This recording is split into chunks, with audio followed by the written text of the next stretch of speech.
steel, a giant stands, a mech with heavy man's commands, each step a quake, a thunderous might, eyes aglow in the endless night, a taint beneath, dark and vast, power fierce, shadows cast, a mighty taint beneath its core, a warrior spirit, ancient lore. Welcome tainted, a lace-up tunic or medieval hoodie. Welcome tainted, let's talk about color, or should we?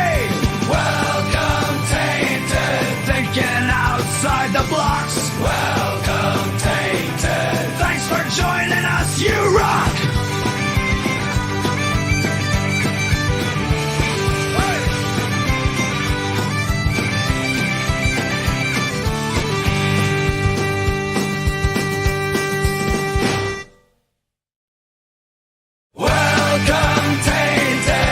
To have your fun hole rocks. Welcome tainted. Enjoy the Chronicles Outdoor song. Welcome tainted. Thinking outside the blocks. Welcome tainted. Thanks for joining us, you rock.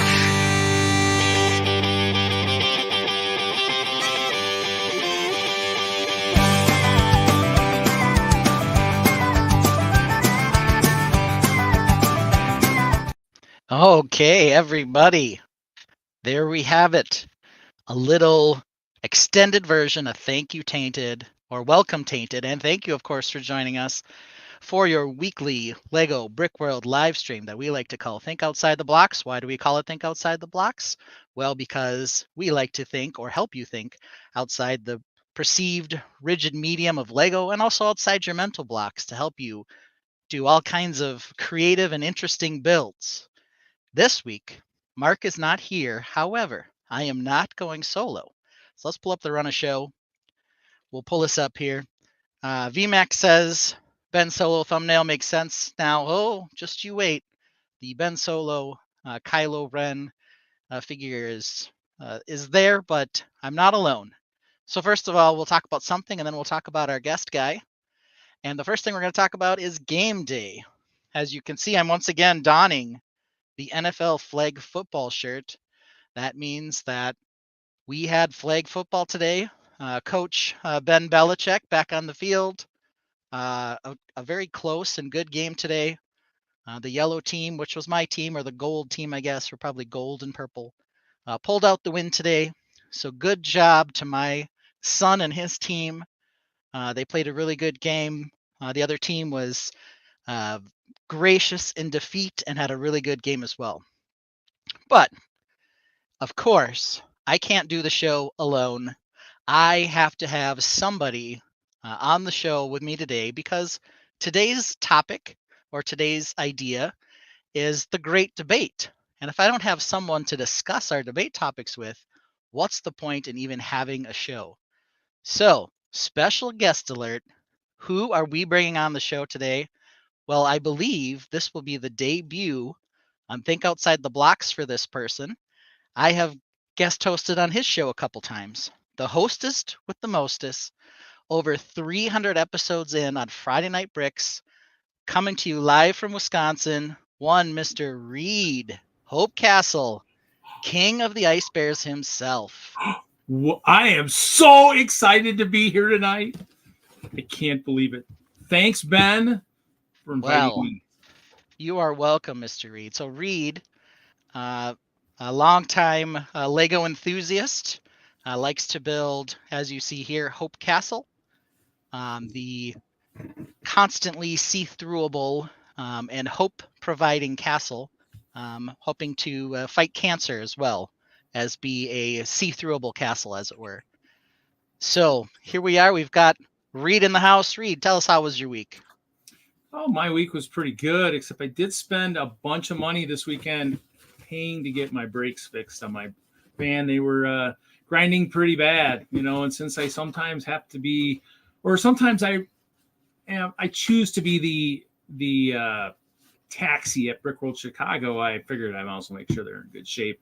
Besides, they were pretty bad. So other than that, normal work week. Didn't really find any good sale Lego stuff this week, unfortunately, but it's getting. We found a few D&D figs, but most of them are pretty wiped out. So yeah, I've been having trouble finding the D&D figs. I found the whole collection the day before they were supposed to be released at our show letter this week, G for Grand Rapids, Minnesota, where I was in Park Rapids, not Grand Rapids, but we can pretend, where I found a whole bunch of them.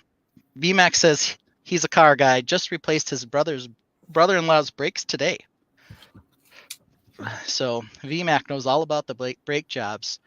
Let's see who else is in the tainted today. We got Papa Rex saying howdy to all the taints. We've got Sarah. We've got Amy as well. We've got our friend, alternate candidate Ralph Nader, and Charlie Kaufman as well. I had a great time at Brickworld Grand Rapids. Even got to talk to Mark for a few minutes. Hey, Charlie, that's more time than most of us get to spend with Mark. So congratulations to you on that one. Let's see who else. Rob Claxton said, what's up, Tainted Squad as well. Can't miss Rob. So there we go. Timmy also gave us a first. I don't know if Timmy's still here, but he liked to get in there early today to get that in. Also, from Down Under, happy Monday from Lego Team B. So let's see here. Charlie was agreeing. Yes, it's amazing that he got to spend more time with Mark than I've probably spent with him face-to-face the last year. Just hanging out at Grand Rapids. So what a special time for him. Well, usually Mark and I drone on for a lot longer, but because I want to spend some time on the Great Debate a little later, let's take a run at our show, look at our show run, and talk all the way already to number 3, Greebles and Gatehouses. What's Greebles and Gatehouses, you might ask? Well, that's where we talk about what we're building. So, Reed, you have some stuff to show that you're working on there? It looks like you've got something right in front of you. Well, this is the dice tower. So this is what we use for playing the D&D. So you can see the dice are there, and so it's just just was a bad roll. But then I have this one that kind of works, but you got to run with bigger dice on this one because it's got a spiral staircase in there. But okay. The D4s will get stuck. But it's it had black lights at one point in there that kind of make that glow. So yeah. So just a badger and saber tooth, and then I just I had some larger than life 1x2 plates just kind of in the background behind them, giving them kind of a nice monument there. Fortunately, it focuses on them and not on the characters. Other than that, not really much. Just kind of been, like I said, I might build a set tonight. I might build a Marvel set. We'll see, or take apart some castle. Yeah, well, Jesse gives you a what's up, high rollers. So I know that a few of you who play D&D on Friday nights use the dice towers. Is that become like its own sort of Lego sub theme among the D&D crew to build a dice tower of some variety? Yes. Mine's not as elaborate as much, except this is probably the 3rd edition. I had a smaller one, a portable one that I used. They actually converted through some tiles on top and turned it into something for bowling because they wanted the cards elevated off. So if somebody spilled, it only kind of, would wreck maybe spill on the Lego and not on the cards. But so I just, I would just had this laying around. This was my traveling dice tower. And so I just kind of based on the old towers from Hope Castle. So yeah, that's just, it's kind of interesting. There is a utilitarian aspect sometimes to Lego. Have you used Lego in some strange or unusual way for a practical, home improvement or a practical solution to something that otherwise would have required you to go to the store and buy something special? One thing I thought of just now, I used to have in my old computer tower, I had a graphics card that would sit on a riser card. It's sort of off to the side. But the riser card would flex in the middle. So I super glued a 2x4 tile underneath the riser to keep it from flexing. So that's a home improvement thing I did with Lego. You've just showed us the card elevator and the dice tower you ever done anything else practical with Lego as like a home improvement fix that would have required you to use, actual trip to the hardware store or anything? Not that I can think of off the top of my head. I also had a tripod, and it has 3 legs with little braces, and one of the pins broke on one of my legs, and it happened to be the right size to fit a 1x3 bar through it, Lego bar. So I repaired my tripod with a 1x3 Lego bar. The tripod had a strap on the outside of the carrying case, and one of the buckles broke on that. So I used some Technic pieces to build a new strap link to hold the two ends of the strap together. So I found myself doing that probably more than some to actually do some sort of practical repair. Anyone in the Tainted ever done anything weird like that? VMAX says he built a wine bottle holder for Sarah for Christmas one year. So there you go, another practical use there. I've also done a few computer cases as well out of Lego. So occasionally it finds a practical use. I don't know what else I would want to build, practically speaking. But I'm sure there are things that you could come up with. It's kind of a fun thing. Jesse goes with the business card holder. Yeah, and the other thing that I did was I built a QR code to bring to shows as well. Lego Team B says lots of different camera mounts and holders. Yeah, I mean that's 2 things with a tripod. So Sarah asked. Yeah, Jesse did that. That Jesse reminded me. Yeah, QR. Yeah, the QR code holders. Yeah. Sarah asked, was it orange? No, I have not used orange for anything practical yet, but I might. You never know. I guess it's not usually the first thing you think of when you want to do a home repair, but I've ended up using it several times, which is kind of strange. Okay, I also saw you had a whole load of dice there. How many different dice sets do you need to carry around in order to play D&D? Well, I mean, sometimes dice misbehave and they roll a critical fail, a 1, and so you tend to put them in a timeout for that. So you want to kind of have extras.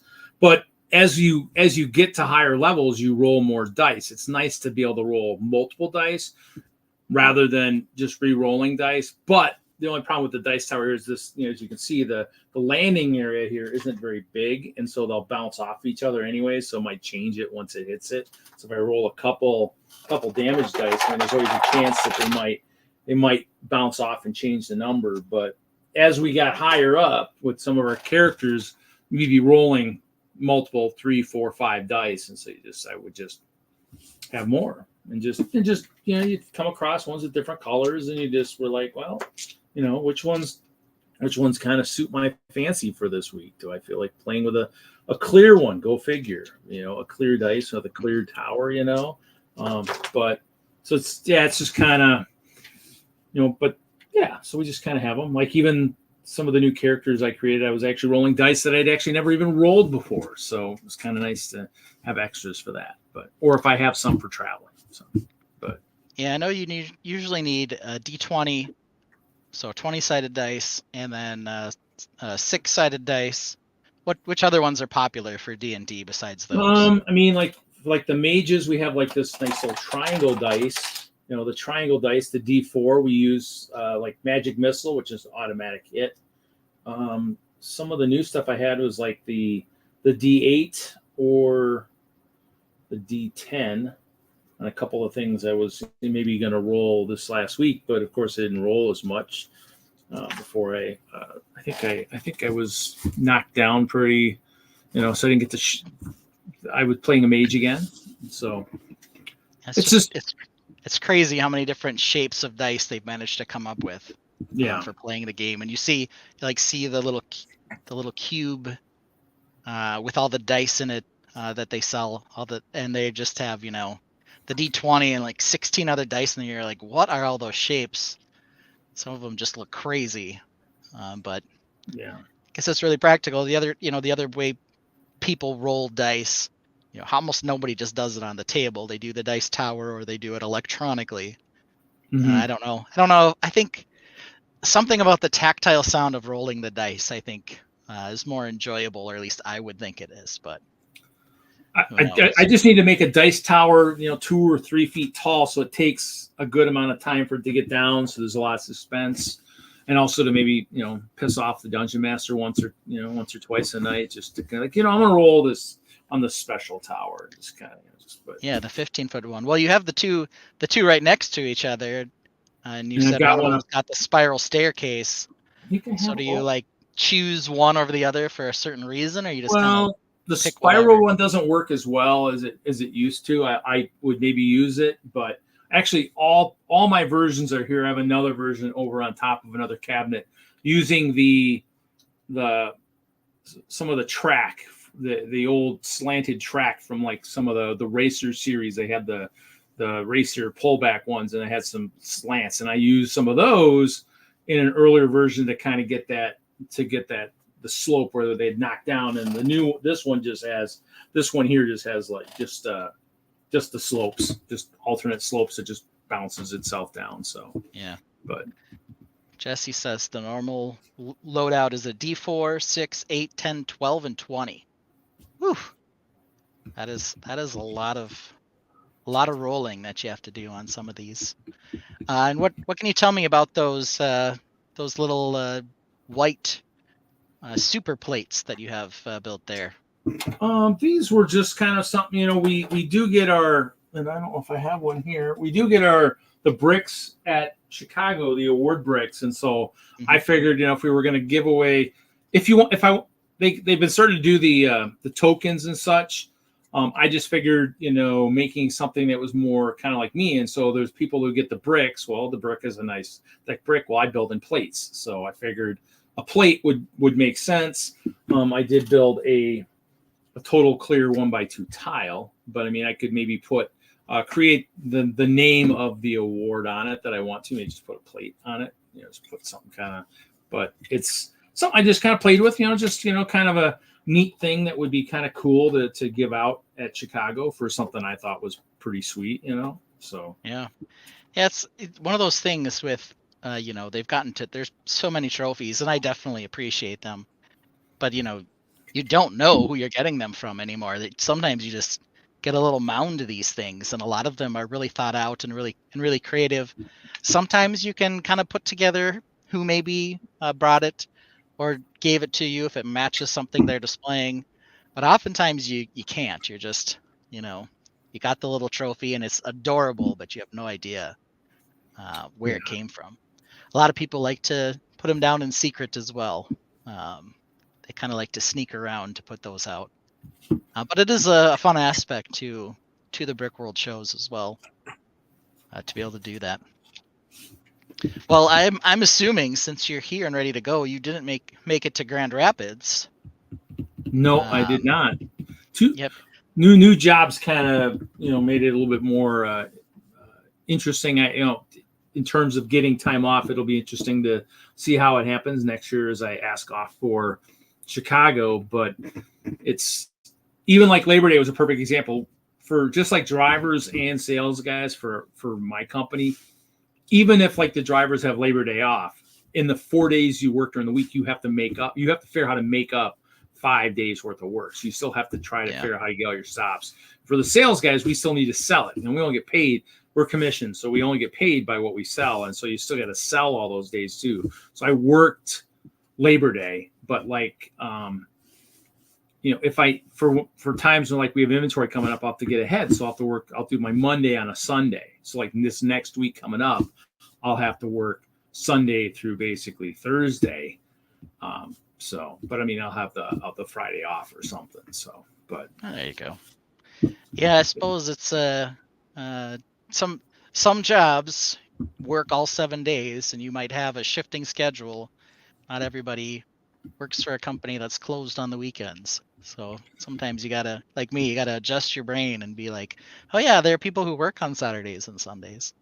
Used to. I worked for Lego. I did. You worked, So I mean, you didn't know when you were working, and now my company is closed on the weekend. So I mean, I'm not working on the weekend, which is nice. But Yeah. Brickhead Brad says, I don't miss doing sales. I mean, it takes a special person. And it's not always just in mine. It's not just sales as you think of like selling. I mean, it's more or less an ordering.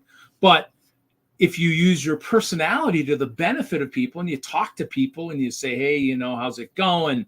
There's anything you need. If they talk back and they say, well, do you guys do this? And then it's like, hey, all I did was open my mouth and I might make a sale. So it's some of that comes down to just being personable. I mean, you can walk in and being just the biggest idiot in the world. And I mean, chances are you're not going to get any extra business out of it, and you might get a little bit less. So the goal is to make sure you're being nice and friendly. That's what Reed shoots for, is to not lose any business. Jesse says, I'll see Z and others next week in Rochester. Yeah, not Brickworld, but Brick Convention. Of course, this is the Brickworld live stream. But of course, there are other shows out there. Sometimes we participate in those as well. There's nothing wrong with that.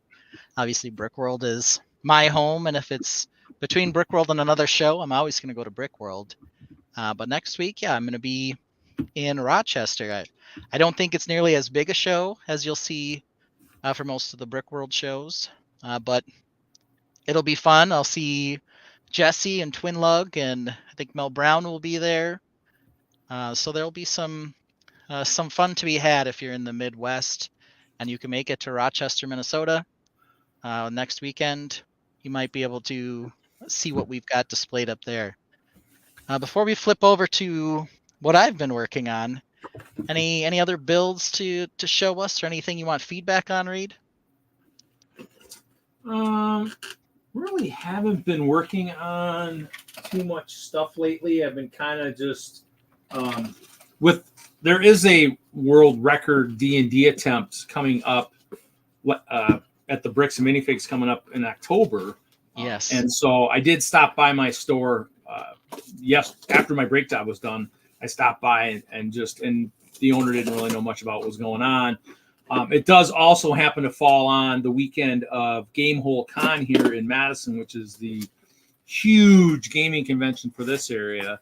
And, seeing how that Dungeons & Dragons was, created in Wisconsin, it's one of those things where that show will be pretty huge. So I might have to try and dungeon master. I might have to be a master. I might have to see about building some maps and figuring out if Jesse can give me any pointers and maybe recruit just some kids and something to play that day. Because I'm guessing all the big gamers will be down at the Alliance Center for that convention. So, all right.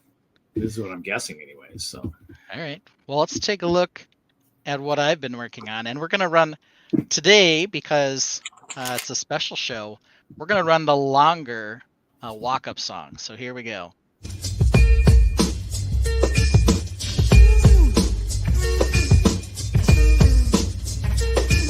Z-Server us, his name is Ben. This man is cool, he's always zen. Mark calls him the man to the left. Is he our favorite host? Most deaf. He builds all themes, a crazy mix. Go catch them on his Insta pics. Yet here he stands, a broken mind. Do castles suck, or are they divine?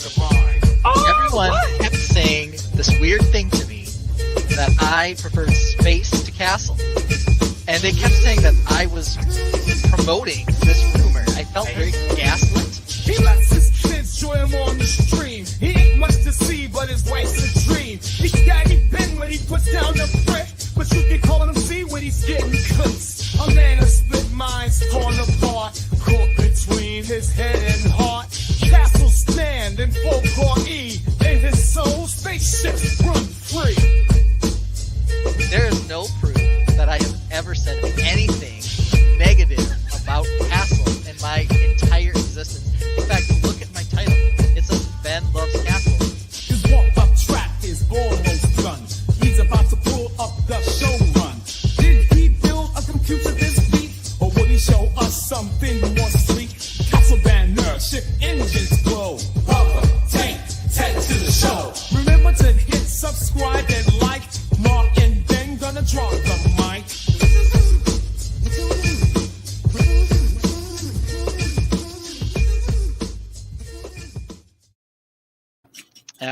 right, the long intro today, and this is what I've got cooking right now. I've been working on this now for more than a few weeks. Amy likes to mention D&D created apparently in Lake Geneva, Wisconsin. But here we go. I've chosen a faction now for my build here. Sort of was waffling between a couple, but eventually I decided I have right now a lot of the Black Falcon, the newer Black Falcon figure. So I was going to go with Black Falcons for this. It also gave me some ideas on what, if I do any sort of like half timbered sections, what I might do for those in terms of coloration, since the Black Falcon Fortress is famous for having the yellow and black half timbered section on it. I don't know if it'll be yellow and black that I'll go for, or some version of that. VMAX says it's also the best looking faction, so he's a big fan of the Black Falcons. But you can see I've made a little more progress as I slowly kind of work around. One of my big sort of additions was the crest over the middle of the door here. So we've got the crossed swords with the shield and the banner sort of off to the side. I'm not sure if I like the banners hanging like that, but that's sort of where I've started with it. What do you think of this kind of design, Reed? Are you a fan? Not a fan? Medium fan? What do you think? It looks fine. It looks good. I mean, to me, it's, if that's the entrance to the castle, I mean, it makes sense that it's there. Because I guess the only place would be right above the door, but it looks like probably right above the door would not be probably wide enough for that. Yeah, not ideal for sure. Yeah. So, but I mean, it definitely shows for anybody approaching the castle, this is who you're hopefully coming to see. Because if not, you will not be probably leaving alive. If that's the case. So. Yeah, hopefully you know who you're visiting. You don't want to be an unannounced visitor in the castle realm all the time here. Then I've started working on. We're up over the door. I think I had the door in place, but I don't think it was finished before. Still not finished, but we've got a door, as well as a little window slit here, and sort of the continuing path as we move up the mountain into this next area. Let's say the rocks here aren't finished yet. I'm just kind of giving myself an idea for how to add a little texture so that it kind of slopes back as it goes up as well. Otherwise, you kind of get this super stark and jagged bit that just goes straight up. Brickhead Brad says the vines are so cool. Well, thank you, Brickhead Brad. The big thing with the vines are that there's a lot of mountain to be built or rock work to be done. And I think I would spend way more time than I would like just working on rocks if I wanted it to look super unique. So sort of I'm cheating a little and using a slightly more basic rock technique underneath it, and then adding some more visual interest with the vines and leaves and whatever else to sort of help break up the more boring aspects of some of that. You can see I'm getting, as I go up into the fortress, a little more complicated with some of the rock work here. I'm also getting a little more complicated on this side as well. But it's definitely still have a couple different directions, which is nice. You got two directions. Yeah, a couple directions up in here and in here, but a lot of it's pretty stepped, which isn't always the greatest, but I've got a lot of mountain to build, and I think hopefully the focal point will be on the castle itself, and then where the castle and rocks meet. So in those sections, I'm working a little harder on the rocks, I guess. VMAX says the banner and crest is great. Would be lovely to scale into different places throughout.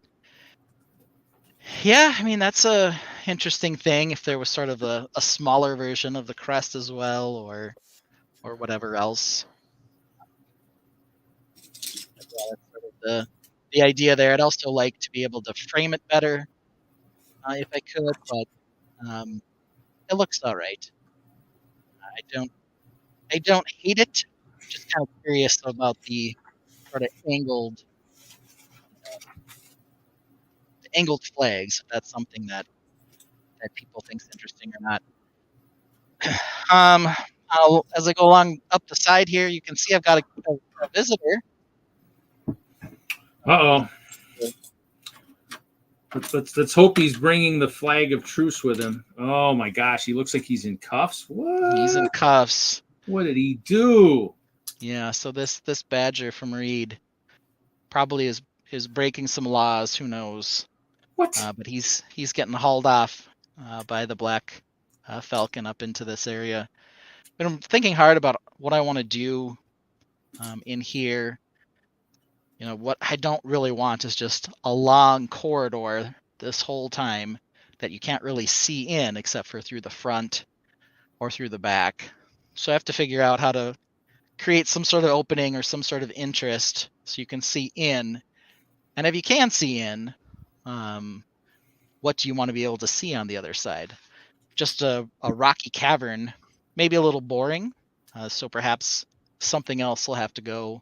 Some kind of a hole, in this maybe. area. I know it. I mean, I know your castles are probably impregnable, but maybe somebody is possibly sieging, and then maybe we created a hole of some kind, in the side there or something, or even just a rock work that maybe has some natural flowing water, natural hole of some sort, and then something on the inside that continues this idea of both the rock and castle working together in some fashion. I haven't really settled on anything yet. This is also still too low. It's probably got to step up a bit more if I want to continue this idea of the path leading up and around into something for more parts of the castle. Is there any water on the bottom where like a hole would make way for maybe acquiring water from down below or something, like an access point? There isn't right now, though. Having a way to do that in some fashion, or some sort of visual look at a super long well shaft. I mean, who knows? Right now, they got to get their water from somewhere, though. Just a way to have maybe a hole that would make sense, is if you were trying to acquire new water that would be being elevated, just you're lowering a bucket from an elevated position, and that would maybe give you that chance to have an opening. Yeah, an opening with meaning. That actually an opening with meaning. Yes. Yeah, and then when you can see in, what is it you're going to see, or what is it you want to see? So we'll keep thinking about that as we move along. But that's the next section, and I'm sort of working on this in the way that I'm kind of following the path for the most part. So back here is basically nothing done. I'm sort of worked a little bit on this back corner. There's nothing too exciting. You can see some of the sloped rock work in here, all the holes and everything else. And I started getting a little bit more back here. It's not. But it's going to take a while. Oh, it's solid, Reed. Don't you worry. And then we got a couple of adding a little bit of different color, 2 shades of sort of the vines that'll incorporate there in a little more. Jesse said they farm chima tears for water. That's quite possible. Maybe that's why they're getting the badger up into the rest of the fortress to torture him for his chima tears. You never know. And then eventually I'm going to get to the trees. There are 2 stumps here already.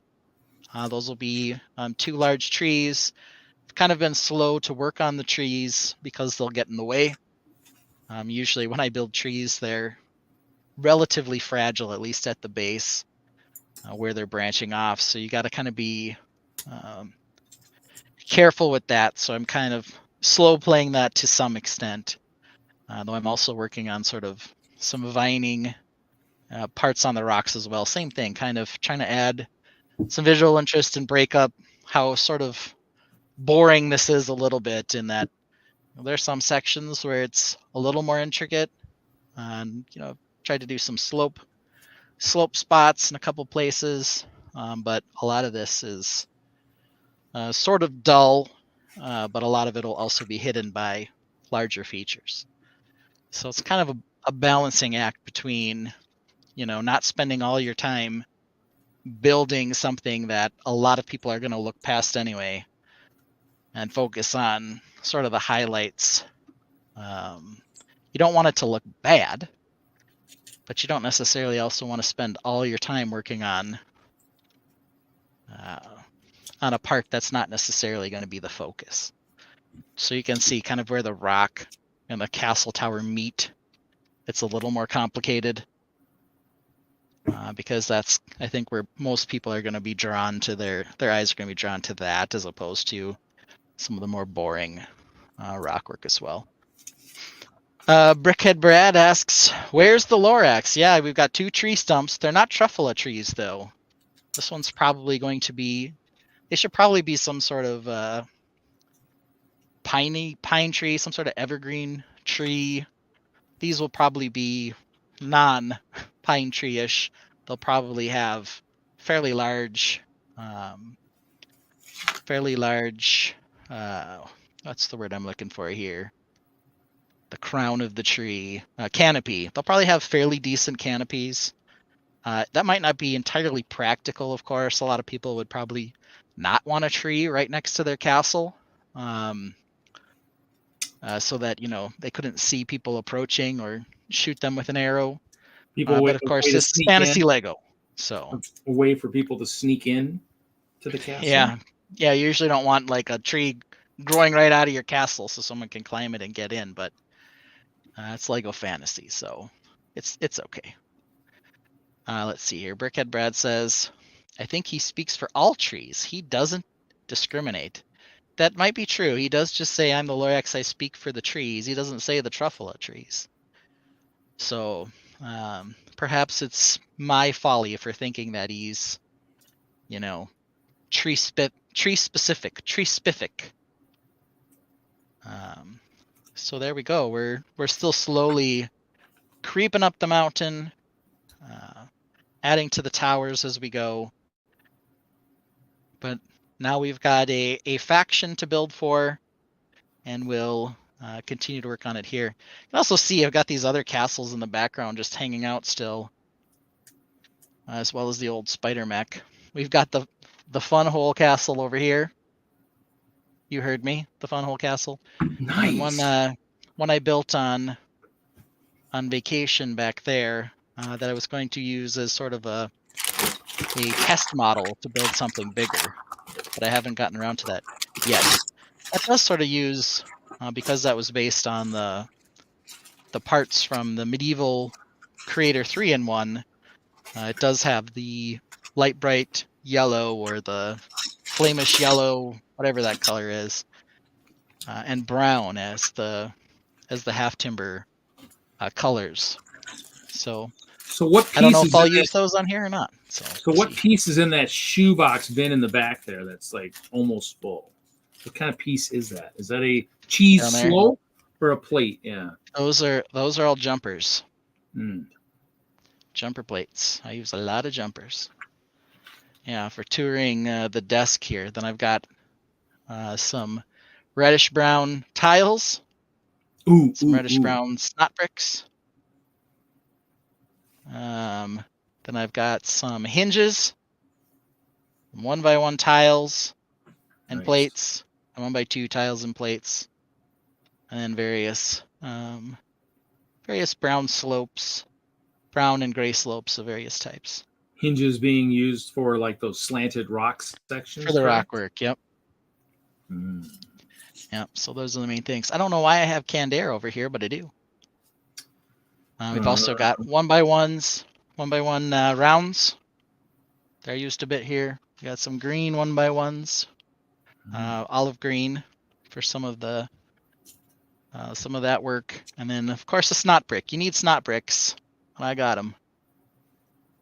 So a number of snot bricks over here as well. So got a few of the essentials here on the desk as I work my way around. Any thoughts on what I'm building here? I know it's a castle, so it's got to make you happy that it's not a spaceship. I was gonna say it's cool. Now you always build for stealth to be self-contained, right? You don't ever build in a setup like on a Mills where you would be able to add to another setup, correct? You always build Yeah, for... I generally build standalone, though I'd been talking about this idea of building on hexagon shaped plates or bases so that you could sort of stack them next to each other. They could still be independent, but then you could also line them up like, you would a hexagon for the various strategy games or turn-based games that use hexagons for the mapping. And as long as your edges are the same slope, you could put larger hexagons next to smaller ones and whatever else. So that could be an interesting idea. Let's see here. DMAX suggests maybe I'm using the canned air for whippets. I would actually believe I was probably using it to blow dust off of something. The what is the question. Was it Lego or computer? I usually, of course, use a makeup brush, like the one I have here, to dust Lego. So here it is on the big screen. A cheap old makeup brush. So this is what I tend to use on Lego. So it was probably a PC issue that needed the canned air. I just don't you have that? You have the one built out of Lego, right? That you're the case you're working on Lego. So maybe I do. That one's so new though that it's not particularly dusty. But I was doing some work on the computer down here not too long ago. And yeah, the dust filters look pretty nasty on this. It was probably for that. But all right, there we go. We'll keep working on this. Looks good. And of course, the other idea on this one is I'm using the round base so I can put it on a turntable. So that's part of the attraction of being able to or wanting to build something that's a full 360 viewable, as opposed to one or two sides, as you could usually see at a Lego convention if you're not on a corner. So we'll see how that looks with the round base. I'm going to do a couple more with these round bases. I only have one turntable right now, though, so I might have to pick up a couple more. It's also yet to be seen how well the round base transports. I think it's secure enough. I'm not worried about it falling apart, but I don't know if it's a good size to fit in any particular box or container for traveling. So we'll see. This one's going to get pretty tall, so I might need to find some way to make it modular enough that I can pull a section off, even if it's not, tiles with plates on top and only a few stud connections. Even if I have to rip the tower off, if there's some way to make it so that most of one section stays together in some way, that's not so bad. Just want to make sure when I press it back together, I don't collapse the whole thing.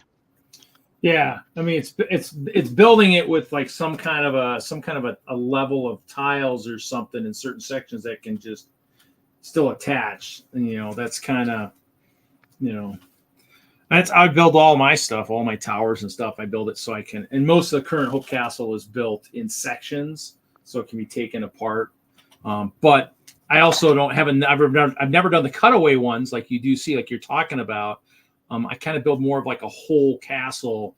Yeah. Something almost like as you would think of a playable type castle where you could actually sit down, and if you my first Brickfest live show, actually before my Mills, I had the castle around me around a hole, and I stood inside the hole, and I actually could, and it was a giant naval warfare siege the Hope Castle with your pirate ships, and so yeah, we were slinging Lego all over the place for that. That was pretty cool. What kind of pirates were they? Regular classic pirates or some other kind of pirates?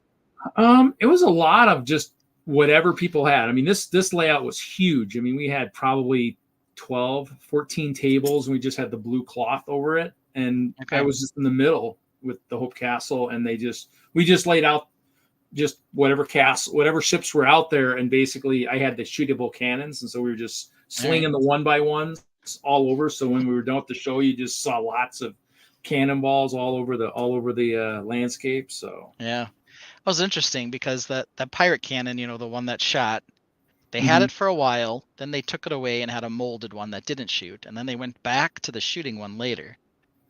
So I have a mix of cannons that shoot and don't shoot. And I think when they moved over to the one that didn't shoot, they did put like a stamped molded decoration on the cannon to like make up for it or something. They're like, it doesn't shoot anymore, but it's got a silly decoration on top to make up for it. VMAX says there's such thing as a spray foam trash bag method for the bottom of the box to keep it from shifting around. That sounds intense, but I'm guessing that means, you put the mock inside a trash bag, put it in there and spray some spray foam around it to kind of create a shell for it to sit down in there and not wiggle around too much. I would sort of suggest that it'd be a bit of a permanent box or permanent housing. For the most part, I use totes, so it makes it a little trickier to use a tote along with this. Brickhead Brad asks, how did the Vikings do today? Well, Brickhead Brad, the Vikings garb is for the flag football coaching business, even though I do watch the Vikings. The Vikings won today, as did the Packers. So Vikings beat the 49ers. They're a generally considered good team. That they only seem to lose outside their division to the Vikings when they're playing the NFC, and I don't know why. But we'll take it. It was a win. A win's a win. But again, this is for my son's flag football team. All the teams that play NFL flag football in Minnesota are the Vikings. They have reversible jerseys, so they're either yellow or gold or purple. So usually I have to come basically straight from coaching to here. So I almost always end up with the Vikings hat on and the NFL flag, the red flag shirt when we're coaching. So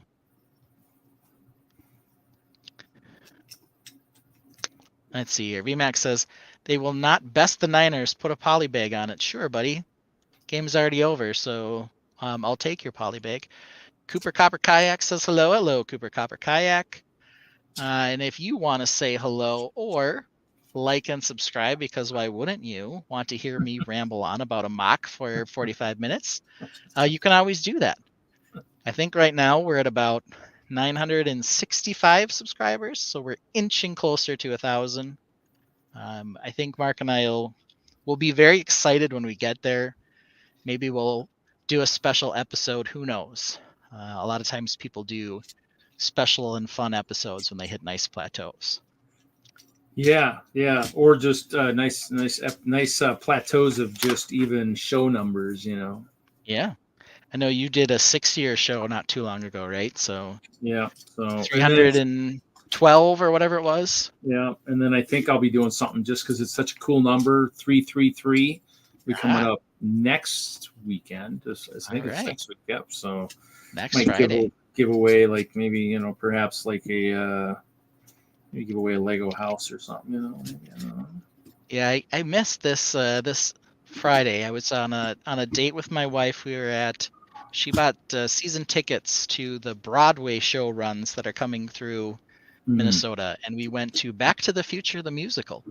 Nice. Of course, if you've seen the movie, you know pretty much what's going to happen the entire time. Then they throw in some singing for funsies, but the stage show itself, like the staging, the DeLorean that they use, the scene changes are all really slick. So it was fun. Some people are into the theater, some people aren't. But I'm sure there'll be more Fridays that I'll get to see some other shows coming through. Yeah. That was a interesting event. There's also a couple good movies coming out the next couple Fridays for my kids. I think next week it's Transformers 1, which my son might be wanting to see. I'll have to see Week after that, it's Wild Robot, which might be really cool. So yeah, I might miss a few more of your shows in a row here, Reed, until the things slow down. Reed's building over here. We can solo him quick. So we're just kind of just building the Rocket Raccoon ship. You know, as a member of a lug, we get points, and so yeah, it looked pretty cool. I figured out I'll get that set and give that one a try. Yeah, I did bring a poly bag, for like to just compare the wings, but the new wings on the D&D figure are so much better. I don't really even have to compare.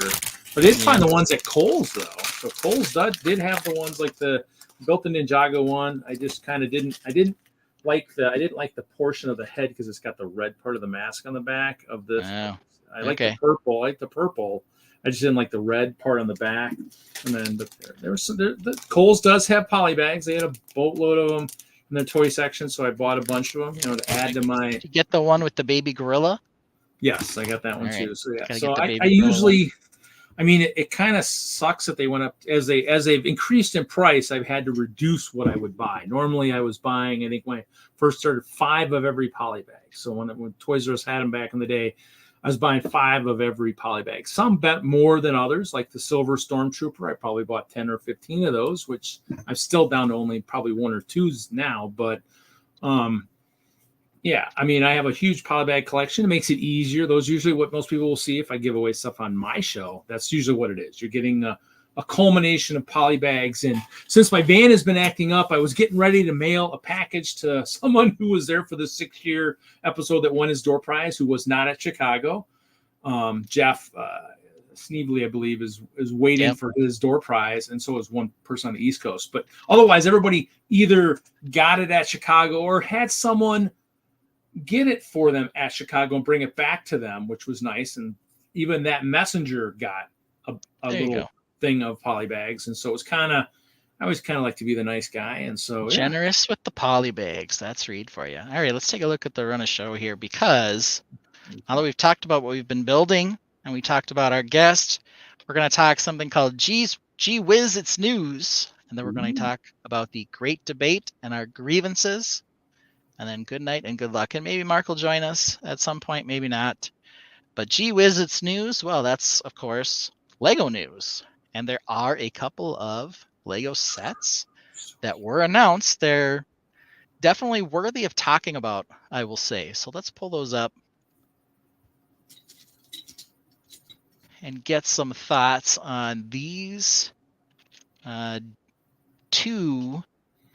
I guess there are 4 sets in total, but sort of 2 groupings. The first one is this one here. This is I think it's called The Magic of Disney. And so here we have it. Looks like we have a number of Disney themes represented here. Looks like Geppetto, I think, up here painting something. We've got Lilo on a surfboard. We've got Simba, Beauty and the Beast. I think this is Bruno from Encanto, Little Mermaid, and then Fantasia up here in the upper right corner with sort of Mickey the Maestro Wizard here in the middle. Wizard! So this is a interesting set, I'll say. It's kind of taking this new direction Lego seems to be doing on some of these dioramas, where they're kind of giving you little scenes combined, and then sort of a big model in the center. I'll say it's definitely more dynamic than some things they've done in the past. And, I think a lot of people will appreciate this. In terms of price, let's see here. $100 for 1,100 pieces, so it's not ridiculous in the price category. I will say there's also 4 minifigures and 3 animals: Simba, a crab, and a flounder. 4 animals, because there's also a rat down there with Bruno. So a pretty decent selection, though I have no idea if any of the minifigures are unique. Let's see here. Skyla says she's going to want Skyla's going to want Lilo at the VMAC house. Why is he cross-eyed is a question from VMAC. I was gonna say somebody maybe did that right before they were gonna take the pictures, or just did it and nobody realized it, and now it's too late to change. Yeah, I don't know. I mean, that's a good question. Brickdad Builds gives us a hello. Hello, Brickdad Builds. So here we go. In terms of parts, because of course, on a show full of mock builders, we like to talk about parts. Looks like Mickey himself, even though we famously sometimes talk about how we don't talk about colors. Looks like Mickey himself, his robe is dark red, which I prefer to the regular red. But that might not be true. I mean, the picture looks dark red, but it's always kind of dicey to guess when we're looking at these sort of colors here. And if Mark was here, he'd be able to find the banner faster than me. Here it is. But there it is. So even though we always claim we don't talk about colors, we can talk a little bit about colors here. Waves are also done in a couple different shades of blue. Yeah, looks like a light blue, at least one. You got regular blue and light blue for sure. Yeah, maybe 2 shades of blue back there. Do you think it's a regular blue for the border around the mirror and Mickey's hat? And maybe even that lower wave above the white here might be regular blue, and then you got a light blue behind above that. Yeah. So we're back to a few more shades of blue as always. I don't see anything that's jumping out at me on any of these pictures as a really unique or interesting piece. There's a good variety though. It's probably not what I would necessarily think I would buy for a parts pack. I think this is more of the type of build that you actually get because you want to display the model in some fashion. If you're a Disney fan or something that would look good on like a mantle or something, or right near the movie collection. If you have a set of Disney movies, maybe put that right near your movies that are all Disney, and you'll be able to find them a lot quicker. That's for sure. Yeah, they also, already did the Disney villains one, which was a diorama type thing with sort of the VHS tapes in there as well. Let's see, Vimiac asks, are the ears rounded tiles or 4x4 dishes? They are definitely 4x4 dishes. No question, based on this picture. They do have the stud in the middle, so they're definitely dishes. And it looks like it's 2 dishes and there's something in the middle of them, because it doesn't look like the radar dishes meet up.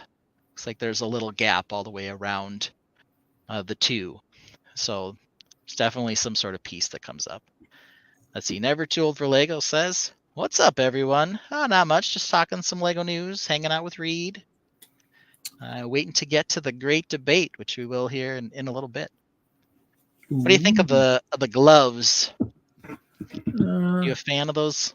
They look like they've kind of got some hinges, and some. Now are those tiles or slopes that are on the edge tiles? Of the hand? They're the I like to call it the pill piece.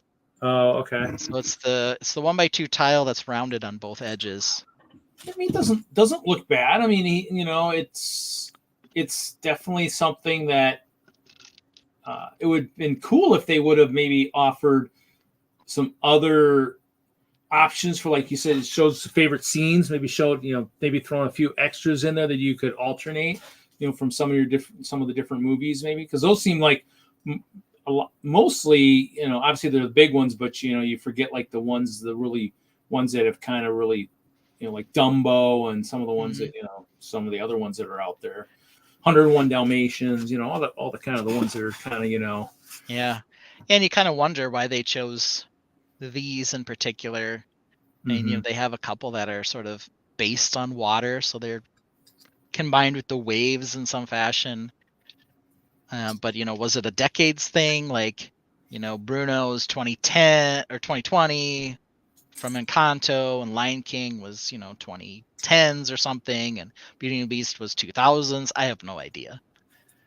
Yeah. But they just sort of have a couple here, and a lot of them, I guess, are sort of more modern Disney, outside of Fantasia. Like I don't Mhm. see Cinderella or Sleeping Beauty or Snow White.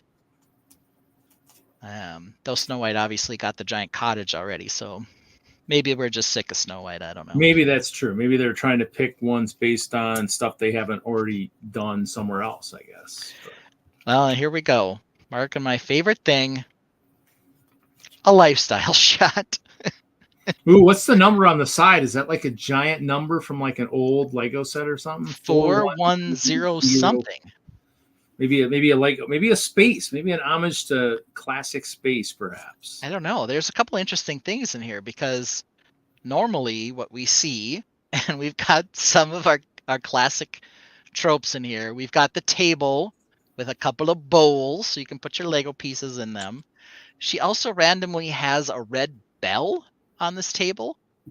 And in the Ooh. background, it looks like she's got like a large Lego storage bin back here as well. Mhm. So mixing it up a little. I don't think, though, that kind of the best idea on what to do is for her to be holding it like that. It doesn't really give you a sense of anything with the way she's holding it. Let's see here.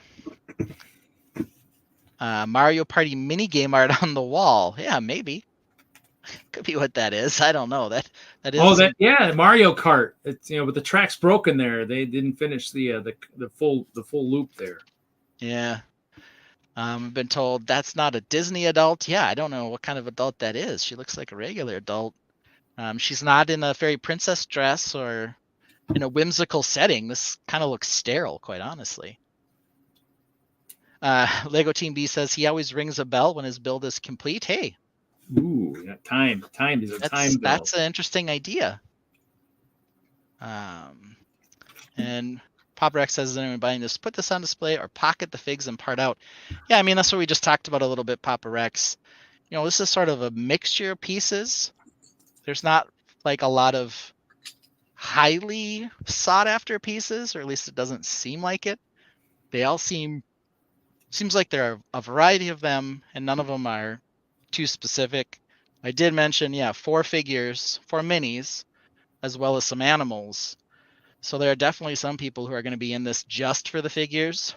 I couldn't tell you if any of them are unique, but they might be. The other thing that's interesting here is a lot of the Disney princesses, of course, come in mini doll form. Very fewer and fewer are coming as mini figures, and they are mini figures in this case.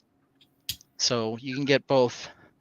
They did have a couple of series that had mini figures as well for collectible minifig series, but we've mostly got Disney princesses as mini dolls. So well, maybe that's why we're doing the Belle, so that we have a beast coming at some point if we don't already have one somewhere. The minifig version instead of they do have a mini doll version, I believe. Yeah. The suggestion here from VMAC is that that's the cell block number on the wall above the folding chair. So Sarah says that Lilo is not in any other sets. So there you go. A big by me. I'm exclusive. Also, same thing. I don't know if Bruno comes in any other sets. He might. But is he a mini doll or a mini fig? As well as Geppetto. I mean, how often do you think you're going to get a Geppetto figure? Probably not very often, right? So yeah, I mean, it could be a thing where Disney fans are only in it for the figures. But yeah, I don't know if this would be my ideal set for parting out or not. It's not, as we mentioned, price wise. 1,100 pieces for $100. It's in the realm of a decent deal, but it's not outstanding like some sets you might run across, like some of the botanical sets have been recently. VMAC does, of course, tell us and remind us we don't talk about Bruno. We don't talk about colors, VMAC. But yes, we've of course got the Encanto song. We don't talk about Bruno. So good point. Okay, let's move on to something a little more interesting. Sweet. And that would be the Wednesday sets. It's kind of interesting. Lego has crept into the more macabre a little bit recently. I don't know if it's quite as dark as some of the Wednesday stuff is. Maybe it's because Jenna Ortega is a up and coming actress now, and she's in the new Beetlejuice movie, and maybe there are a bunch of fans of her. But of the new Wednesday sets, this one's definitely the most dull. It's Wednesday and Enid, the Brickheads. Brickhead Brad says, well, Rex was only in one set until he wasn't. Yeah, I mean, that's true. Again, though, the whole idea there is at least Rex has always been a minifig. These ones, probably a lot of them have been mini dolls, if anything. Let's see. Brickhead Brad says, I'm getting these for my daughter. Yeah, I mean, the price is fine on these. What's often happened with Brickheads is they'll have slopes in a particular color that are sometimes kind of rare. And then inevitably, Brickheads don't sell super well, or at least they go on clearance a lot, but they keep making them, so they must do decent enough. Maybe they found the number they can sell without having to discount everything. But a 2-pack again, another Brickhead, Enid, who's the happier-go-luckier foil. She's not really a foil, they are friends, but sort of the counter to Wednesday, and then Wednesday in the doom and gloom herself. Not too many crazy lifestyle shots here. Just have this one, which is a little boring, actually. I was expecting some more detail on why we should want to buy Wednesday Brickheads, but this is it for a lifestyle shot. So yeah, I'm not running out to collect them, but that doesn't mean others aren't. Brickhead Brad says it's a nice low-end product that's fun to collect. Yeah, exactly. And like I said, I don't mind buying them. I usually just buy them when they're 50% off, which always makes me think that they're not selling like hotcakes, but who knows? Maybe they just end up producing a lot of them. I used to buy the seasonal sets when they did like the polybag, or they used to do like a minifig one year and then a brick built one another year, and then later on they did like a minifig, and then they did a Brickhead, and then when they finally went to Brickhead and Brick, I said, that's it, I'm done spending, because I was buying 5 of each seasonal set for years. I gave away a lot of them at the early Brickworlds I went to as part of like the charity auction. But once they got rid of the minifig ones, I'm like, I'm done. I mean, at least alternate them for a while, but once they got rid of them, I was like, wow, because those were cool.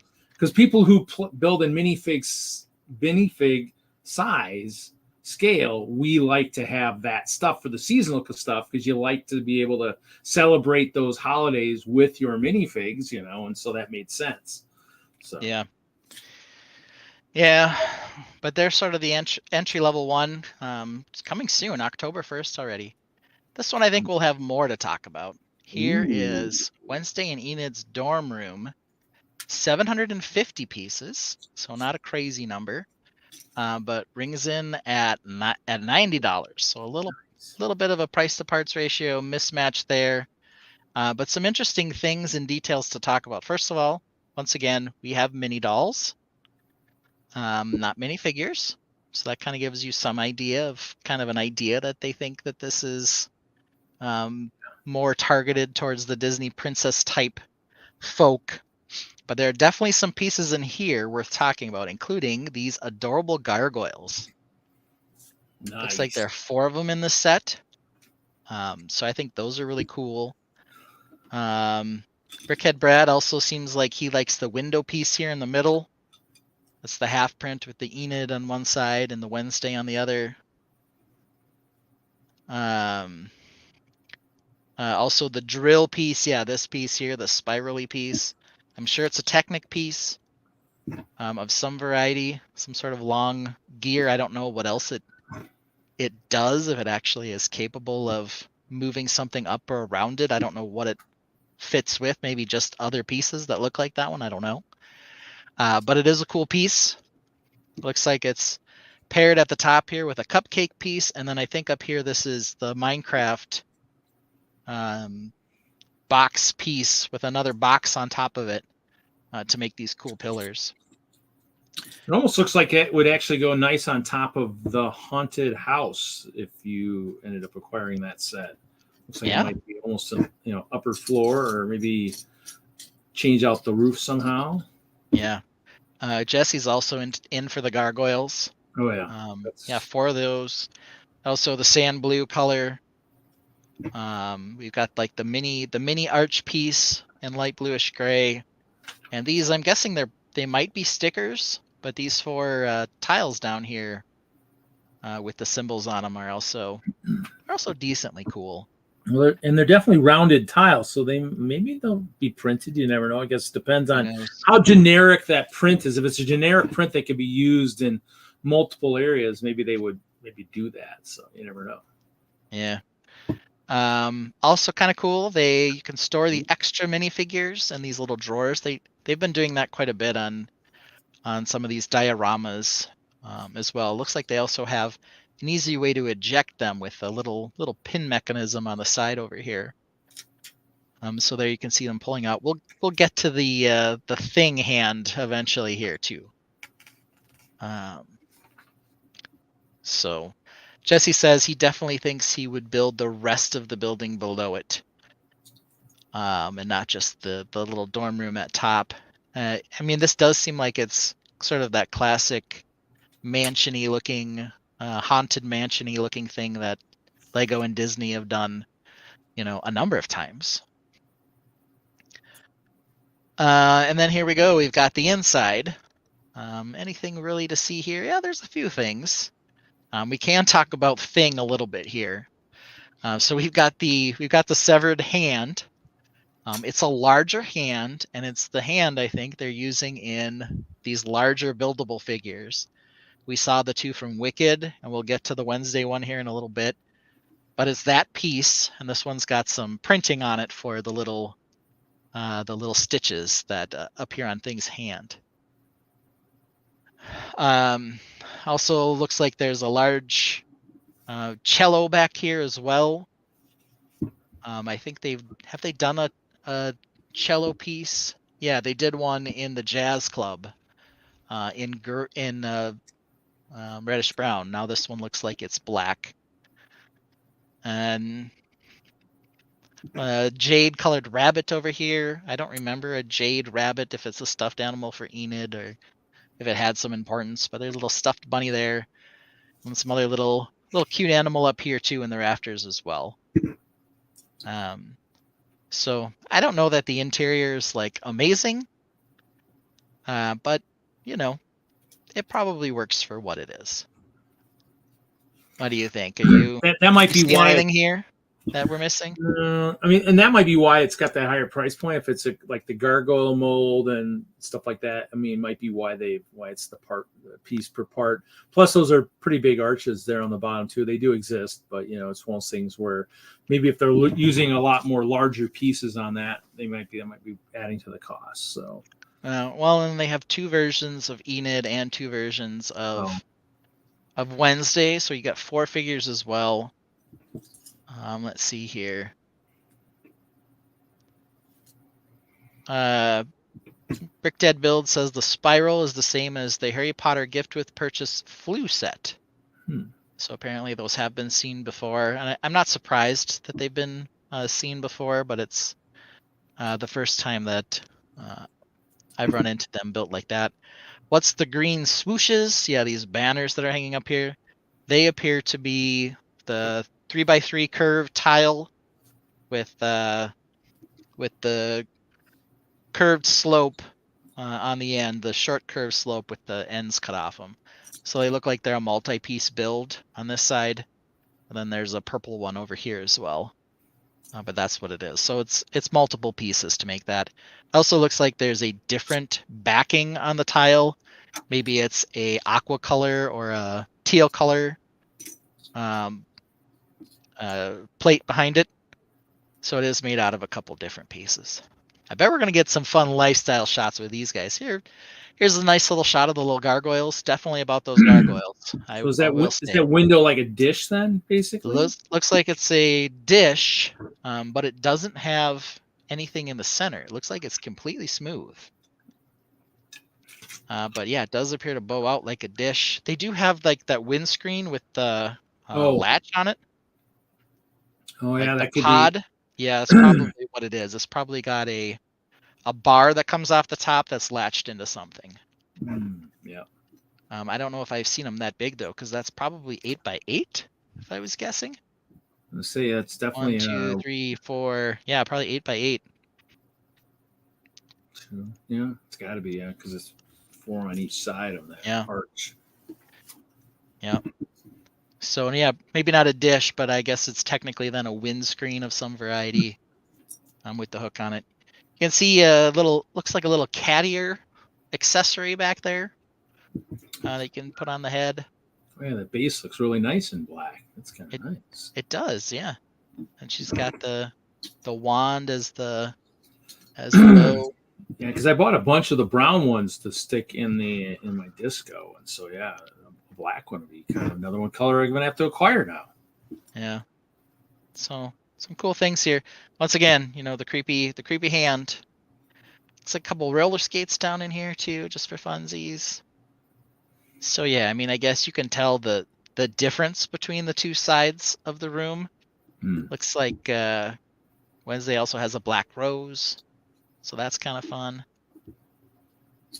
But yeah, I'm not so sure that the interior is like the most amazing thing I've ever seen, but it's all right.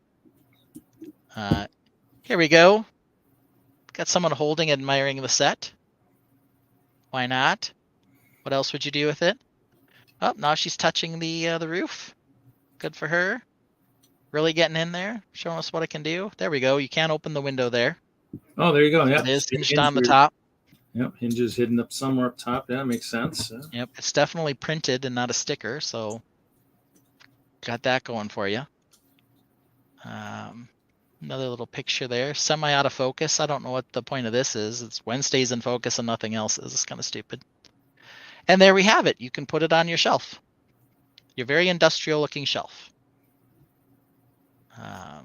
So there it is. So this set, again, $90. Coming out October 1st. You can pre-order it, 750 pieces. Does look like it has a couple of pretty cool pieces. That might be worth getting. Be nice if it was, $70 instead of 90. But there you have it. All right, let's look at this last one, because I think this last one is interesting. This is, again, this new approach that Lego is taking on this upscaled mini doll thing. They also did these for Glinda and I don't remember her name, the witch from Wicked. It's Edgabar. Someone knows her name. Elglin, whatever it is. Anyway, they had the pair of them. Now we're getting something similar here with Wednesday. Got to be honest, I think the Wednesday one works better.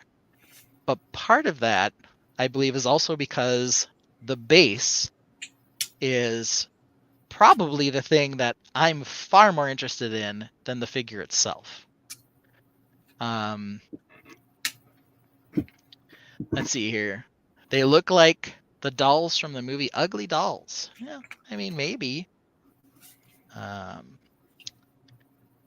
Do you remember, Reed, when Tim Lighty did those bases and then the figures for Batman? And he did a whole bunch of them. He did a whole series of them. I don't know if I remember that. Okay, this reminds me a lot of that. So he did action figure kind of designed characters. And he took pictures of them. I'll tell you right now, in person, they were even better than the pictures, but they were beautiful. And he did Catwoman, he did Joker, he did Batman. And they all gave me this sort of vibe where they had a spectacular base with a lot of interesting technique, a lot of fun stuff to look at. The figures are almost secondary to how good the bases were on some of those, though the figures on his were superb as well. So this sort of gives me that vibe.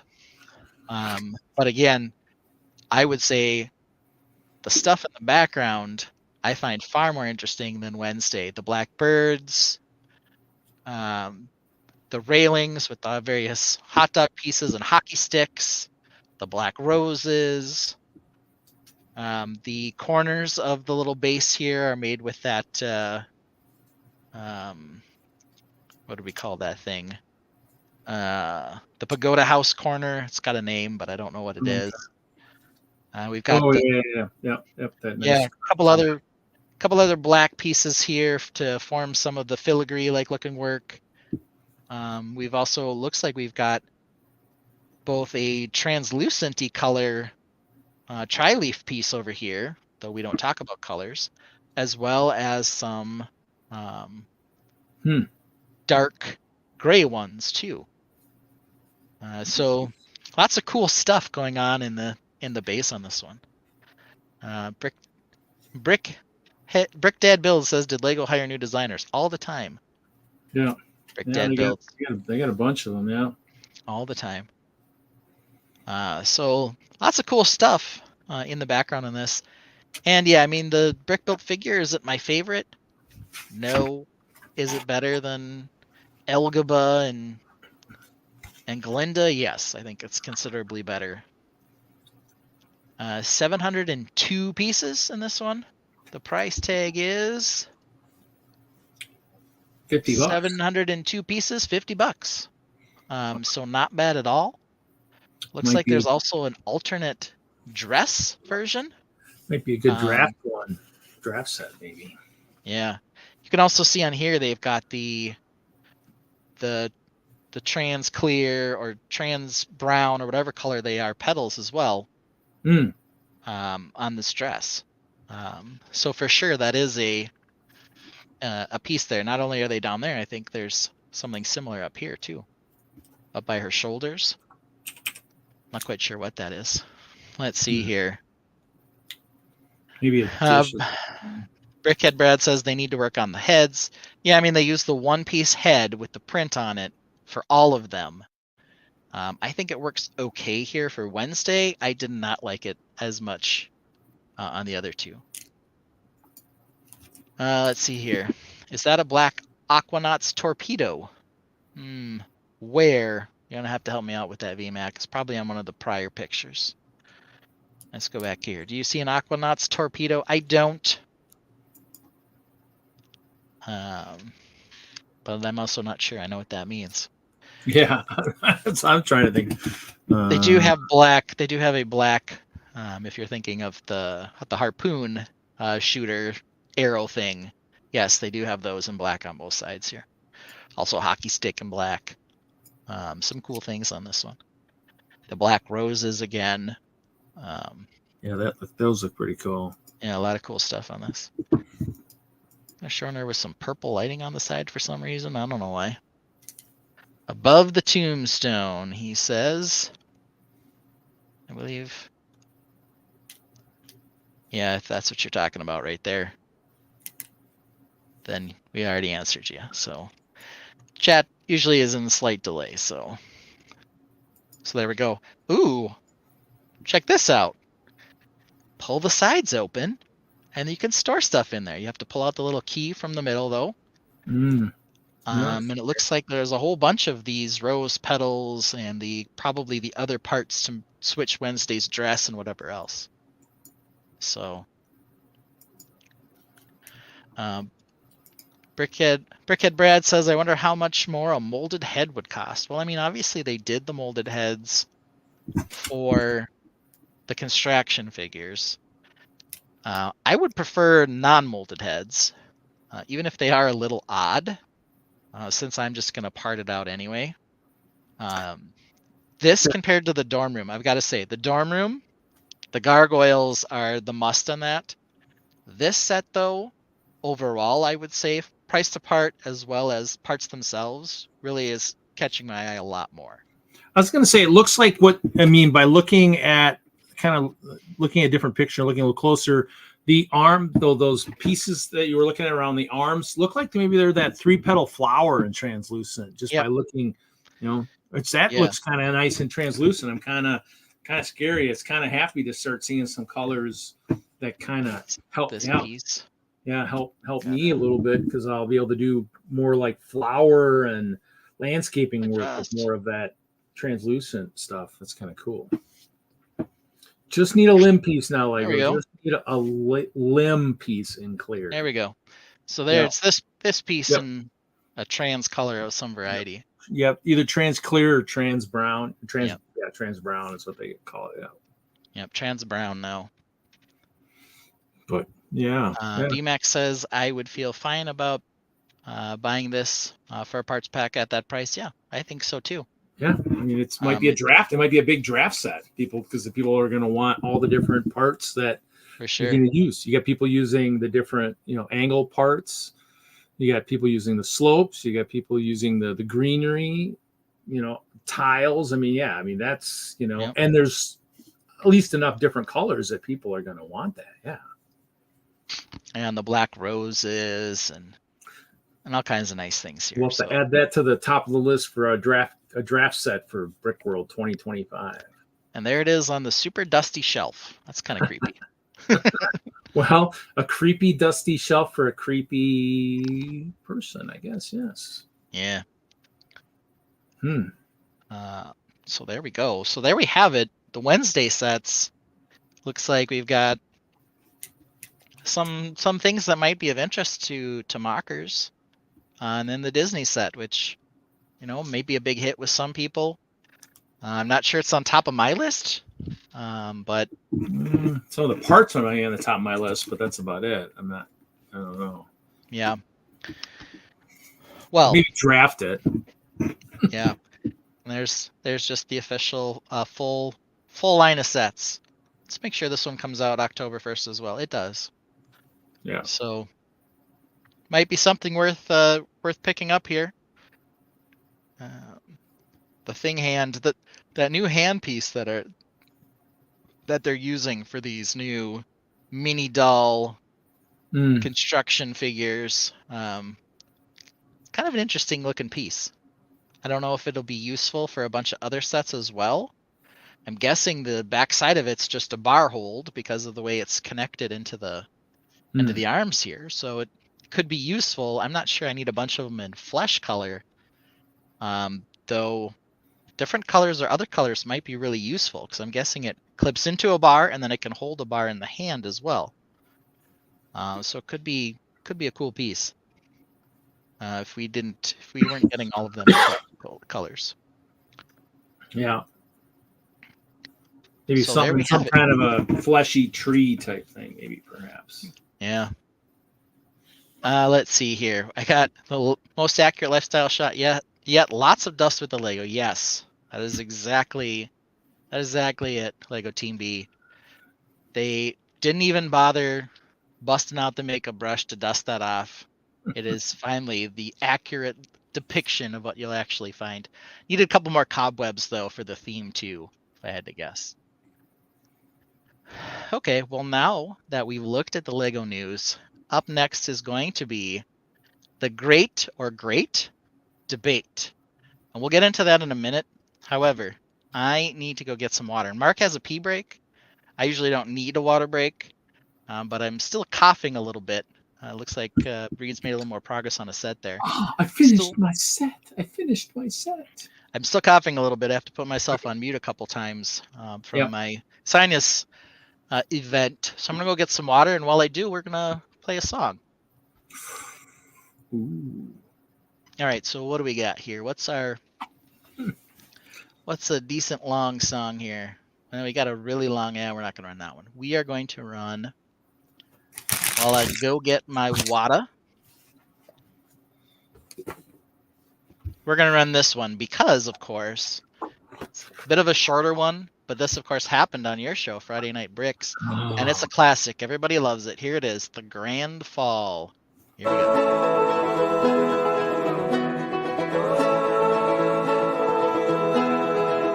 Larry's castle stood so tall, he all sat in awe.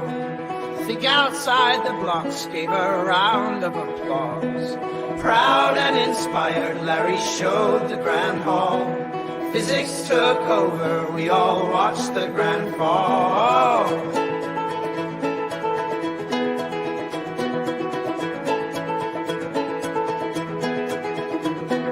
Bricks fail, crashing dreams to the ground. In that moment, silence was the only except for Mark screaming, no, no, no, no, no. Troy was grabbing a beer, hey, what happened, bro? I pulled a moto. No, you didn't. I did.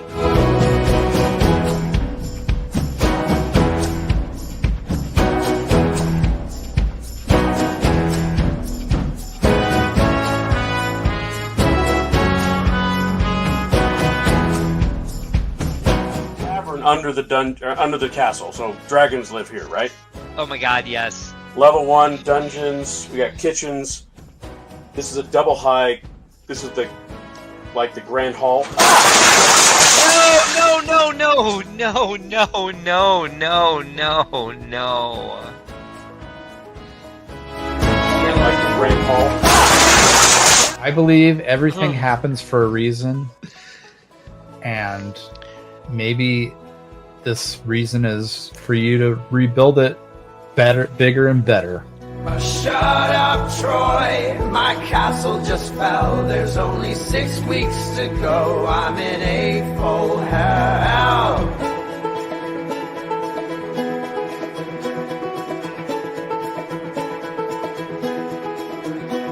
Bricks fail. All right, I shuffled back in time. How about that? Nice. So yeah, that was, of course, on a Friday for Friday Night Bricks. Coming up to Brickworld, Mark and I were both bored. It was actually funny as I was trolling your chat earlier while Larry was building that. He'd actually brought up a couple pictures of some castles I'd built as part of like some of the things he looked at for some of the texture. And then, of course, Mark sent me the link. You bailed early, I think, to do critical bricks, and Mark and I just sort of ran with it. And then that happened where poor Larry crashed his castle. All right. So, the great debate. What is it? What are we talking about? Well, earlier this week, of course, we're in the presidential season. They had a debate, and bringing it up here on stage, you've got a donkey and an elephant here. Of course, we're not interested in politics or what anyone's politics are, but we are going to do some Lego debating here. And as opposed to an elephant and a donkey, we've got Solo Ben or Ben Solo and an ice bear, King of the Ice Bears there. Will be your guides to this great Lego debate. And how it's going to work, Reed doesn't know this. He's just taking this cold. I have several topics that we'll debate, and I have a random number generator, which will tell us which side of the debate we have to take. Oh, joy. Yeah, so you better get yourself ready. These will all be Lego-related topics. They are not political in any fashion, and they are some of the great questions of our time about Lego. And I think we'll try to stick to a maximum of 3 minutes each when we're giving our rant or discussion about the particular topic. You can definitely go shorter. There's nothing stopping us from going shorter. But I think some of these we could probably drone on for a long time. So let's see what our first topic is. First topic, Star Wars Lego. Was it the savior of Lego or the killer of creativity? All right, Reed, since you are the guest, I'm going to generate the number for you. If it's a 1, you have to tell us why it's the savior of Lego. If it's a 2, you're going to get to tell us why it's the killer of creativity. Hitting generate. And number 2. Reed, tell us, why is Lego Star Wars the killer of creativity? Go. Well, because the Star Wars sets, you're building just a set. Whereas if you remember the old the old classic space sets, they had, not only did you build that set, but they also had other inspirational ideas to use those parts for other creations. So they'd give you a couple items, a couple creations, a couple other spaceships or vehicles that they had already created beforehand using the parts in that set. And that's why it was great. I mean, you had options. Plus, it showed you, you know what, I can take this apart and build whatever I want a little bit easier. And look at this, they've already given me ideas to start with that. Whereas you just, you know, and so it was great. I mean, you had that idea. You're like, okay, I'm gonna build this set, and then wow, okay, I'm gonna take it apart now. I'm gonna build one of these other creations that they had.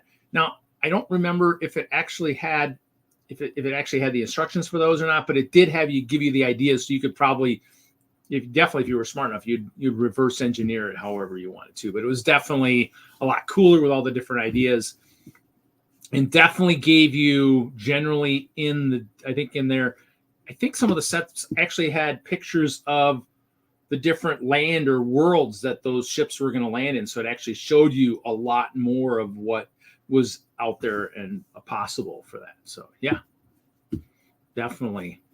Killer of creativity. Killer of creativity, says Reed. Well, Reed, if that is your real name, that's how Mark always likes to start all of his rants. I would like to ask you what Brickhead Brad also asked. Did the coloring book kill creativity, Reed? Are you trying to tell me just because there were some lines already put down that you could no longer be creative? Okay, here's the thing. Generating, first of all, a model based on something that exists is its own skill set. It does require creative techniques and all kinds of other things to make the Lego parts resemble something else. On top of that, what's more important than any of this is you and I, Lego fans, Lego hobbyists, we can talk about Lego, and the Lego company is still around.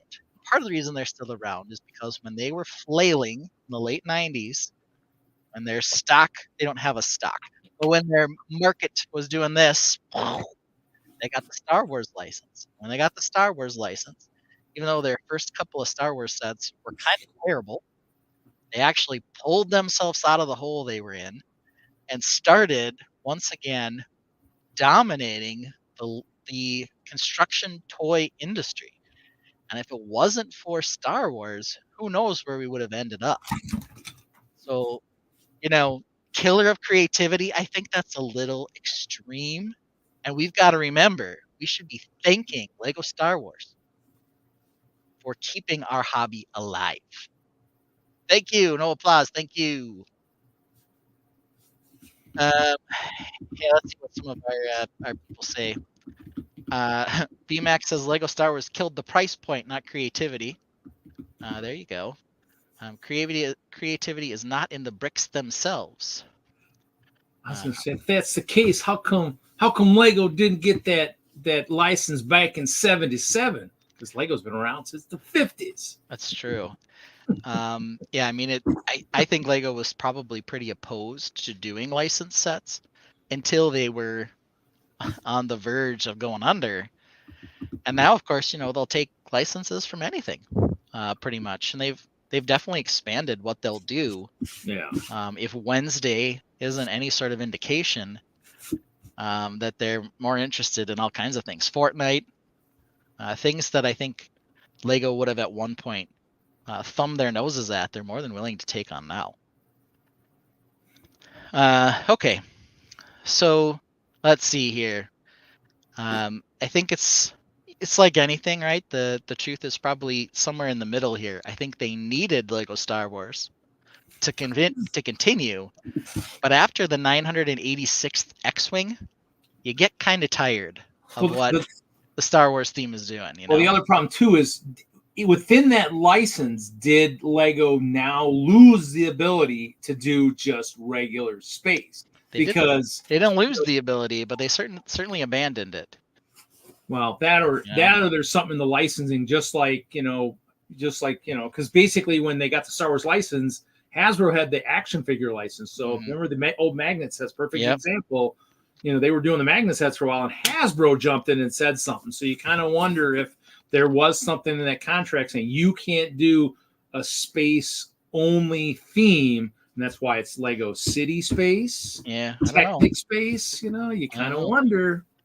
I don't know if it's just that or they don't want to compete with themselves. When they had the Lord of the Rings license, they also released some castle sets. I know it's a different license, but who knows? It's definitely been one of those things where we've gotten less and less true independent space themes since we've gotten Lego Star Wars. Okay, this one's more important. Think outside the blocks. On this show, do we use too much AI? Or, no, of course not. Bring on the stupid. Use as much stupid AI as you want to.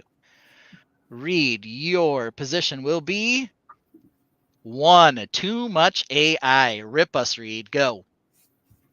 Man, I can't believe it. Why do we need AI? Why do we need someone else to think for us? This is crazy. All of our designers, they can do so much better than having to use AI. Why would we use, or actually, wait, which way? Too much AI? Yeah, too much AI. So yeah, so And that's just for our show, of course, because So yeah, so I mean, it's like, yeah, too much. Yeah, just have everybody design their own stuff. I mean, don't use anything else. Come on, it's like everybody's got their own brain power. Use it. There's so much stuff out there other than having something like AI do all your work. Come on. All right. Well, Reed says we're just too lazy. Maybe not that we use too much, just that we use any. But of course, right, the whole spectacle, the whole reason that we use the AI is because, we love Lego. We love talking about Lego techniques. We love talking about Lego news. But we also want to be entertained. And we want to entertain you if we can. And what has been more ridiculous and out there in terms of some of the nonsense that we've done than some of our AI generated songs? I mean, GarageBand generated songs. And of course, some of our ridiculousness in terms of like this, the Apocalypse sets. And that, when we brought these up, everybody said the same thing. I would buy those. We want Apocalypse sets. Right now, see, VMAC agrees. It's so fun, and I still want to buy the entire Apocalypse line. Exactly. Doesn't look close enough to a nice bear. The other thing with AI is it gives us the ability to do so many things that before we would have had to have a major outlay to do, like writing the songs. The video generation is still pretty terrible, but some of the images are just hilarious. You can really get something that would have taken you hours in Photoshop to do earlier done in seconds. I hope you guys enjoy it when we're stupid. Maybe we get stupid too much and don't talk about Lego enough in an episode here or there.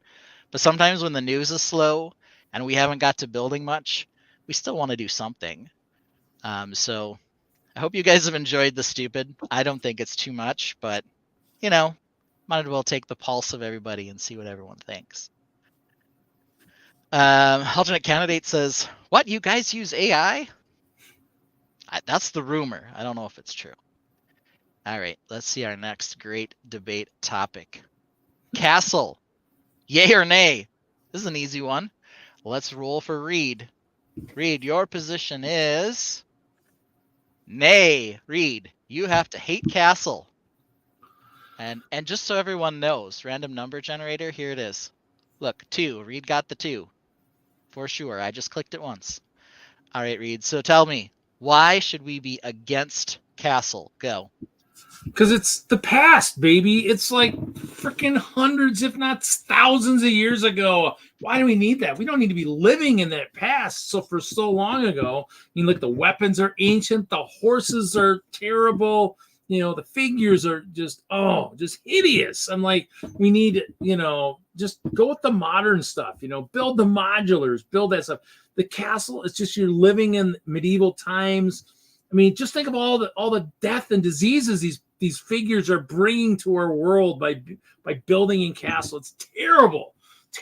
Just, that's just too far back into the past. Oh, ancient technology. Besides, there weren't any castles in the United States, so why would I want to build castles in this country? We don't have any in here. So, terrible, absolutely terrible idea. Well, I want to say, as a counterpoint, there's no counterpoint. You're exactly right. Next. All right. Had to get you on something. There it is. Reed has now told us why he hates Castle, and I have to admit, my learned opponent is 100% right. Okay. Lego buys Bricklink.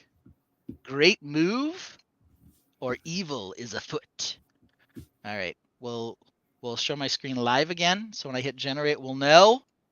It says 1 for old Reed. Reed, you have to tell us why Lego buying Bricklink was a great move, and go.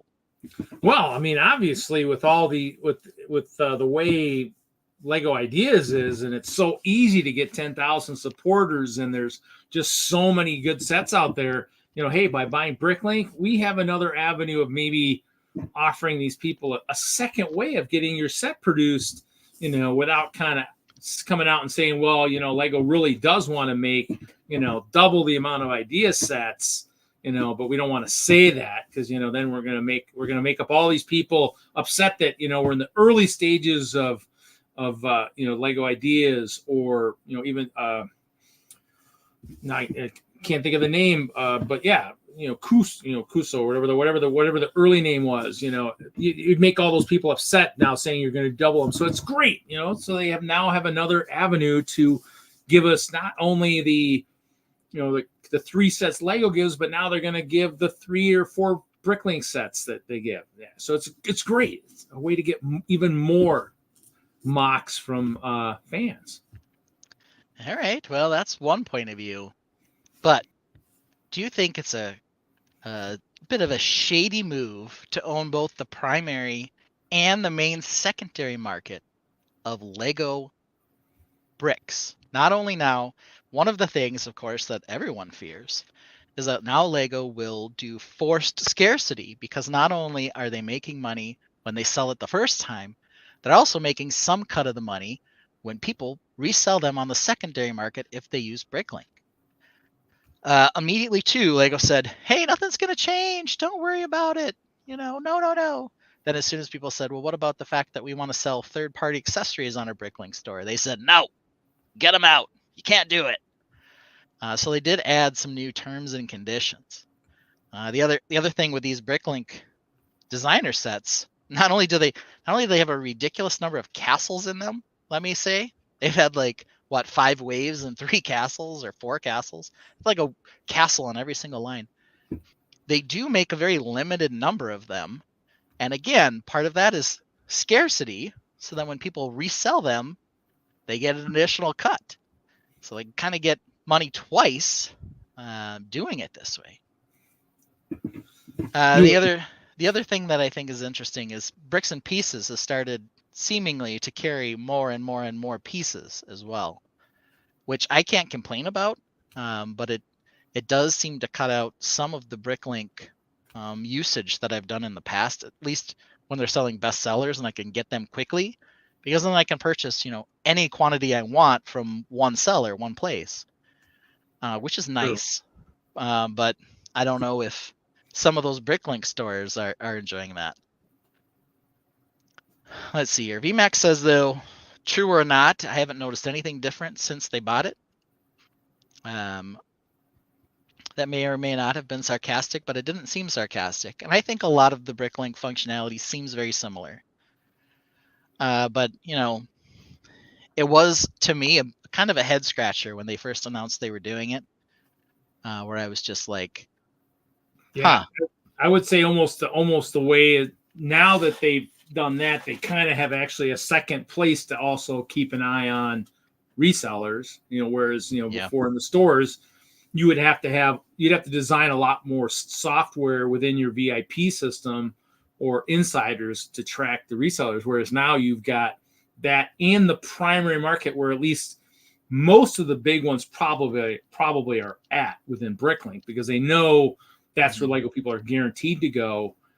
and then you've got that, publicity. I mean, you're still going to sell on eBay and Amazon, but they definitely can keep an eye on the people who are reselling, almost instantly knowing that, hey, okay, this person ordered 1,000 of these goats, and then go look to Bricklink right away. Like, oh, look at this.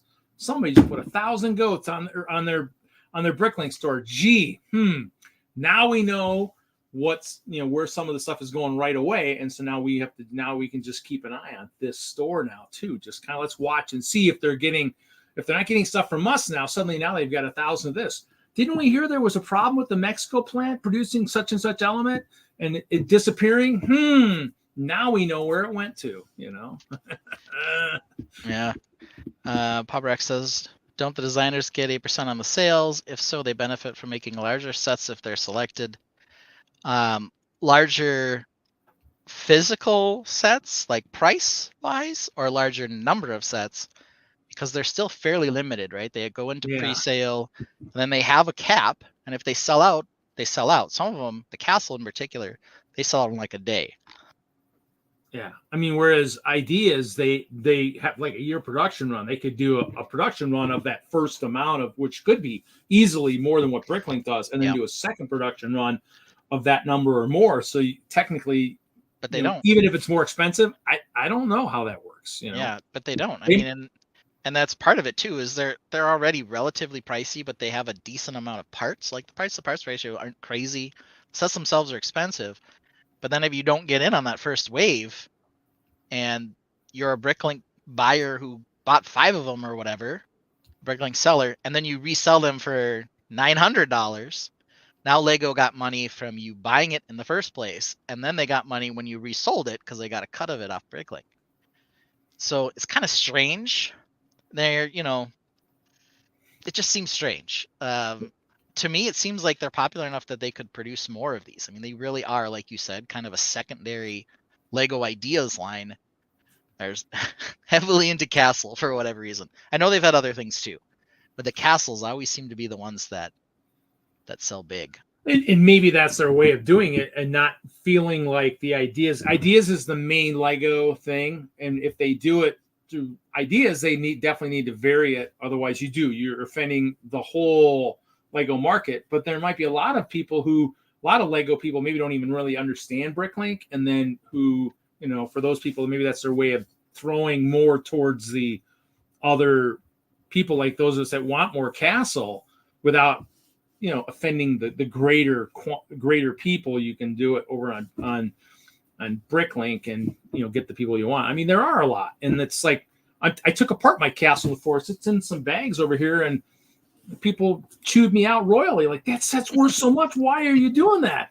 What do you mean you're going to use the parts for something else? I'm like, isn't that the whole idea behind it? I mean, you're basically saying exactly the reason they are so expensive is because you're making it seem like that's all it's meant to be, is just to be built once, parted out, resold to someone else for stupid amounts of money. And I could do that. It definitely helped pay for my brake job I just did, but Well, maybe evil is too large a stretch. I mean, they definitely knew they would make money by doing it. Yeah. For whatever their investment was, and as some people have pointed out, a lot of the Bricklink features do seem dated. They haven't really done like a sweeping change. It's pretty much the same old Bricklink from a user's perspective. Maybe there's a lot of other stuff on the back end, but the front end seems it'd be pretty much the same. I don't know. Yeah, it'd be easier. I mean, since we're using like the barcodes for like the boxes for CMFs, wouldn't it be awesome if you had that ability where I could take and scan the barcode on the Lego set or something and throw that into my Bricklink or something? Because actually I use Bricklink as a inventory thing. That's what I did when I first started. Yes, I had a store. It was open. Now it's closed again. Actually, it got closed when I worked for Lego, and then it opened again after I was done with Lego. But now it's closed again. But I use it for inventory. It would be awesome to be able to just scan something, and because otherwise you got to hunt through the list. It is really dated from that reason. Just even to add parts, it's just so hard to add stuff. That is the thing. That if Lego's really using it and wanting people to use a lot more, that's what they need to work on. Work on the way to add stuff, make it a little quicker, And yeah, at least sets. That would be awesome. All right, let's see The what we got barcode, next. Our next bam. topic: Ooh. fleshies. Do we need fleshy minifigures? Do we need all people to be fleshies, or just real people like they do now? Generating Reed's number 2.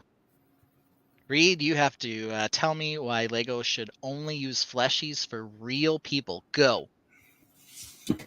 Well, because I mean, it's they're people that are licensed and whatnot, and so they want to look realistic, so they match the figures in the movies or their cartoon characters. They need to match what they look like. So hey, if they're a flesh tone, they definitely look more realistic versus that crazy old dated just plain yellow minifig. Flesh. Oh my gosh, that stuff is just awesome.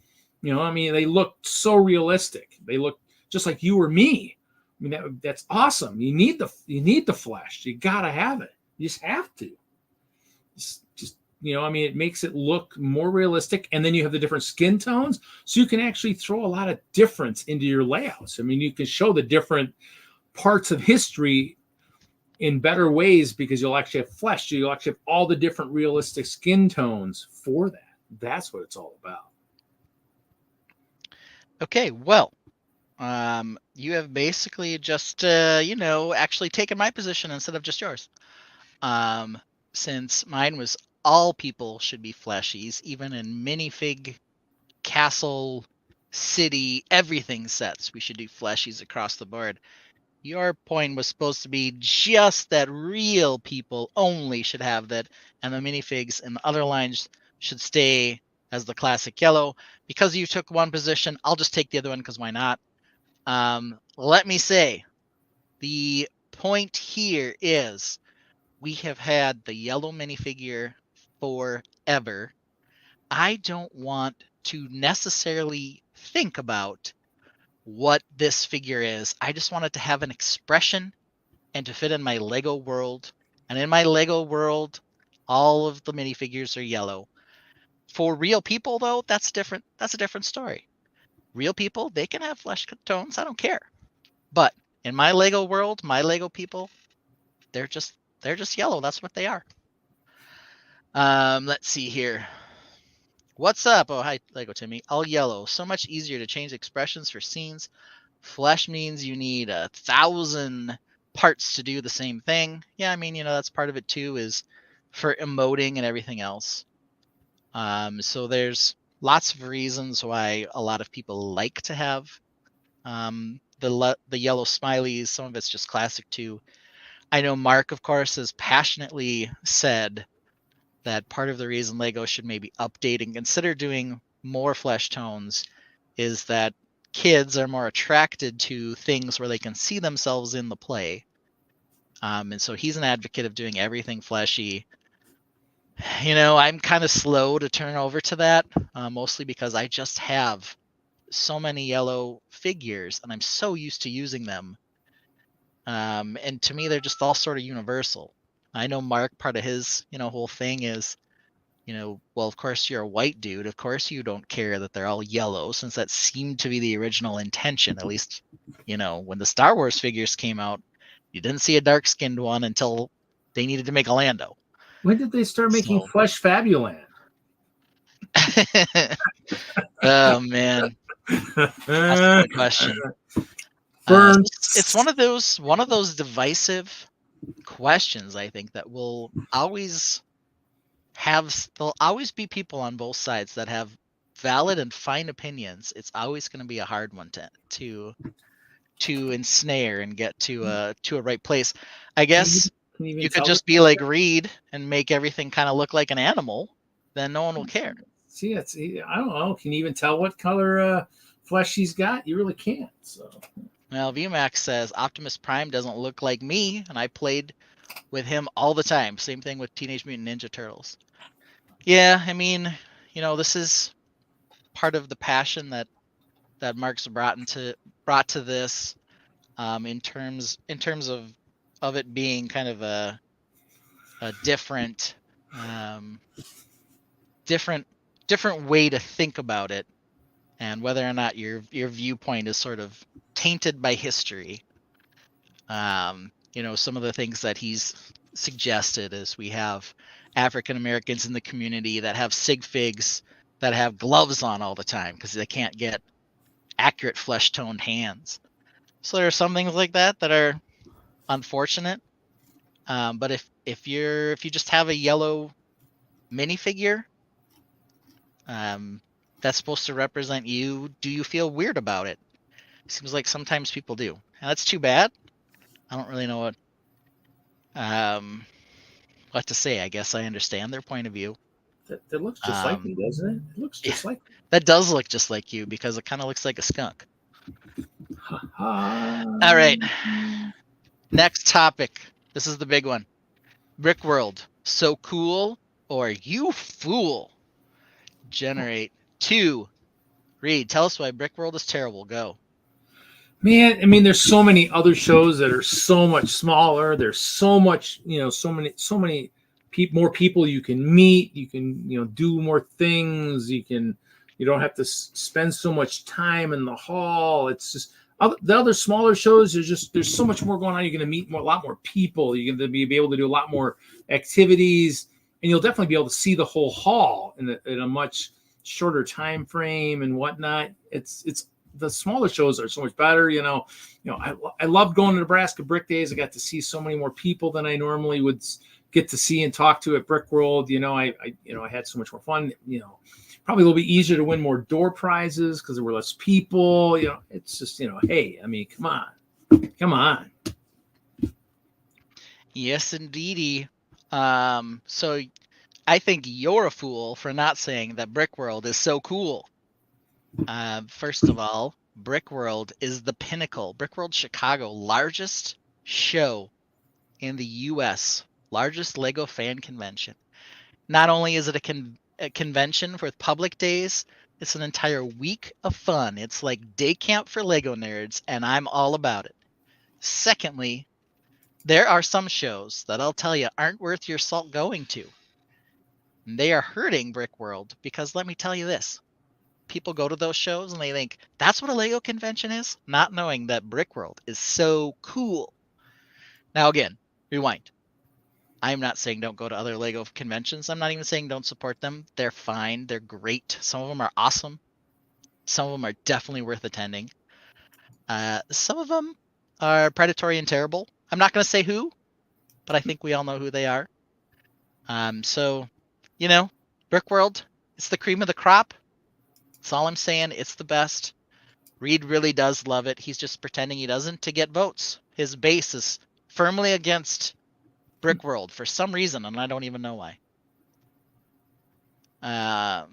Anyway, I'm not even sure why I put this one in here. I just wanted to see if I ended up with the you fool, so I had to tell you why Brickworld was terrible. Luckily, I didn't. Okay, here it is. Lego Chima. I need more or ran its course. I'm going to put the number generator up here because I don't want any sort of shenanigans when I push this button. Here we go. Generate. 2. It stayed on 2, Reed. Are you even going to be able to do ran its course, or are you going to insist on doing I need more? I can do whatever you want me to do. All right, man. Tell us why it ran its course. Go. Well, I mean, it was great. It was supposed to be the next Ninjago. Obviously, the story wasn't strong enough. It just couldn't compete. Maybe they didn't give it enough time. I mean, it's the problem is whatever it is, but it ran its course, and it's obviously it was doomed to fail, I guess. So in other words, it's one of those things where I guess we gotta just hope that they'll somehow, if it's something that they really think they made a mistake and it didn't really ran its course, hopefully we'll see some kind of an animal somewhere else in the world, but somewhere in the Lego universe. But chances are, man, if it ran its course, so why do we need more? I mean, it had its chance, and it obviously did not get enough screaming parents to say don't kill it, so they killed it. Yeah, not enough screaming parents. Well, let me tell you this, Reed, if that is your real name. Mark always starts with that. I just really like that. Let me tell you. So, lots of lions, lots of crocs, and some wolves. That's where we started. But then we started getting some kick-ass animals later on. we started getting mammoths. We started getting gorillas. We got spiders and scorpions and skunks and badgers, or you can make it into a badgers. They did battle packs with saber-toothed tigers and ice bears and crocs and all these other things, and they killed it before we got any significant or good numbers of some of the more exciting figures. They hardly had any gorillas. They hardly had any scorpions. They just got rid of them and axed them too soon. I could use a whole army of mammoths and a whole army of ravens, but they barely let them breathe. They just cut them too dang fast because their TV show wasn't working. Well, guess what? I wasn't watching Ninjago either. And you didn't cut Ninjago. And you could say, hey, they built a lion tank, and then 2 seasons later, they built another lion tank. Well, how many dang Ninjago mechs do I need? And how many dang Kai's dragons do I need? Ninjago has all the same problems, and they haven't stopped producing it. At least with Chima, we got cool animal parts. Rant over. Chima wins. Yeah, so there you go. So how do you really feel about Chima? Do you need more, or do you think it was about ready to go? Well, I mean, we needed badgers. They obviously forgot to do the best tribe of them all, which would have been a badger. You know, I mean, luckily some of us have creativity, and we built our own. So, but I mean, luckily we're seeing it in the new CMF D&D line. We got, and I can't pronounce the name to save my life, but we got a nice eagle-looking type thing, and we got a dragonborn. So we're getting a lot of the nice color animal heads, and even Ninjago has got that wolf head. So you gotta say they're desperate for animals. Mm-hmm. Maybe there'll be a Chima 2.0 at some point, like they did the Agents 2.0. Maybe they'll do a Chima 2.0.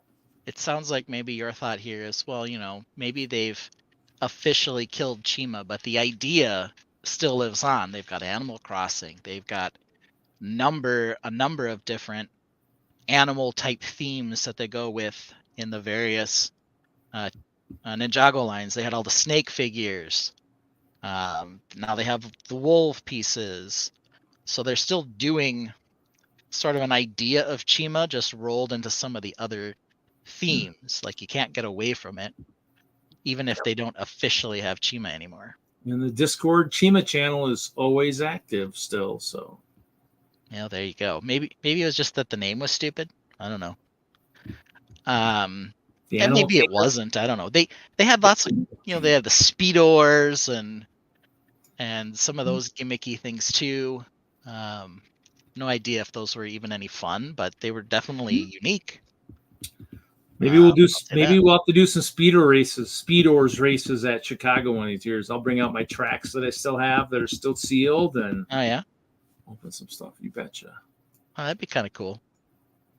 There was also like a card game attached to it that I'm sure nobody actually knew how to play. Because collectible trading cards are all the rage. I think I have like a stack of Ninjago and Chima cards somewhere. No idea what I'd ever do with them. They probably don't have a value on Bricklink, but I've got a stack of them anyway. Well, we'll have to go look. Let's see here. BMax says, I bought that set for parts, but was angry that the tracks didn't articulate. Having a track vehicle with all the weight on a small area is not bright. Yeah, I don't know if it was so much about having the back articulate as much as it was having a lion-esque stance.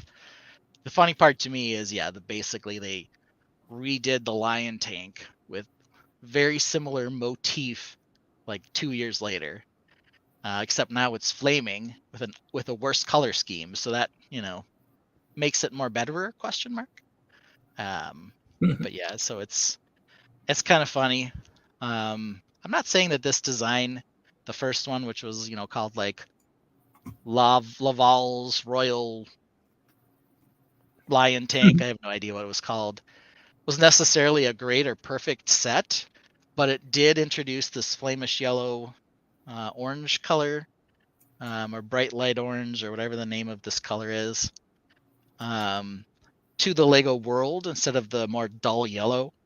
So that was kind of fun. They introduced a lot of new parts and a lot of new molds. But they were inching towards kind of taking some of the medieval stylings that this kind of brought up. They were inching towards having a very Nexo Knights-esque overtone to it as well. So I don't know. Yeah.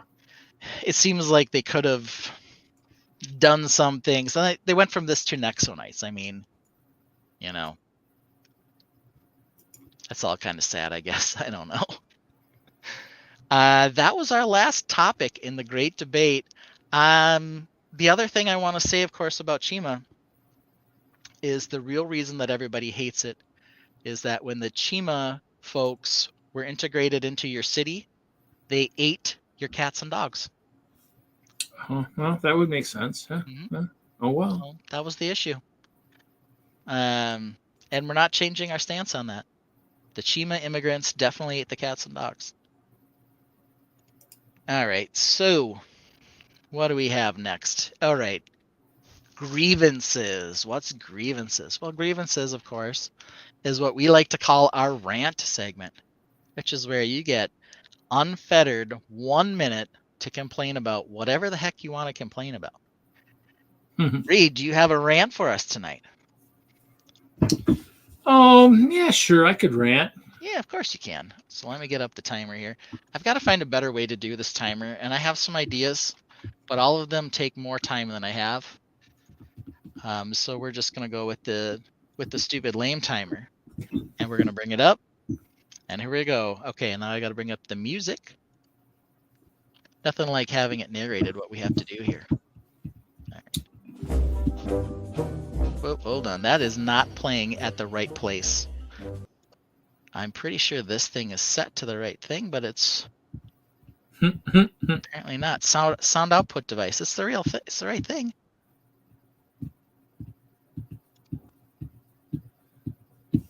This.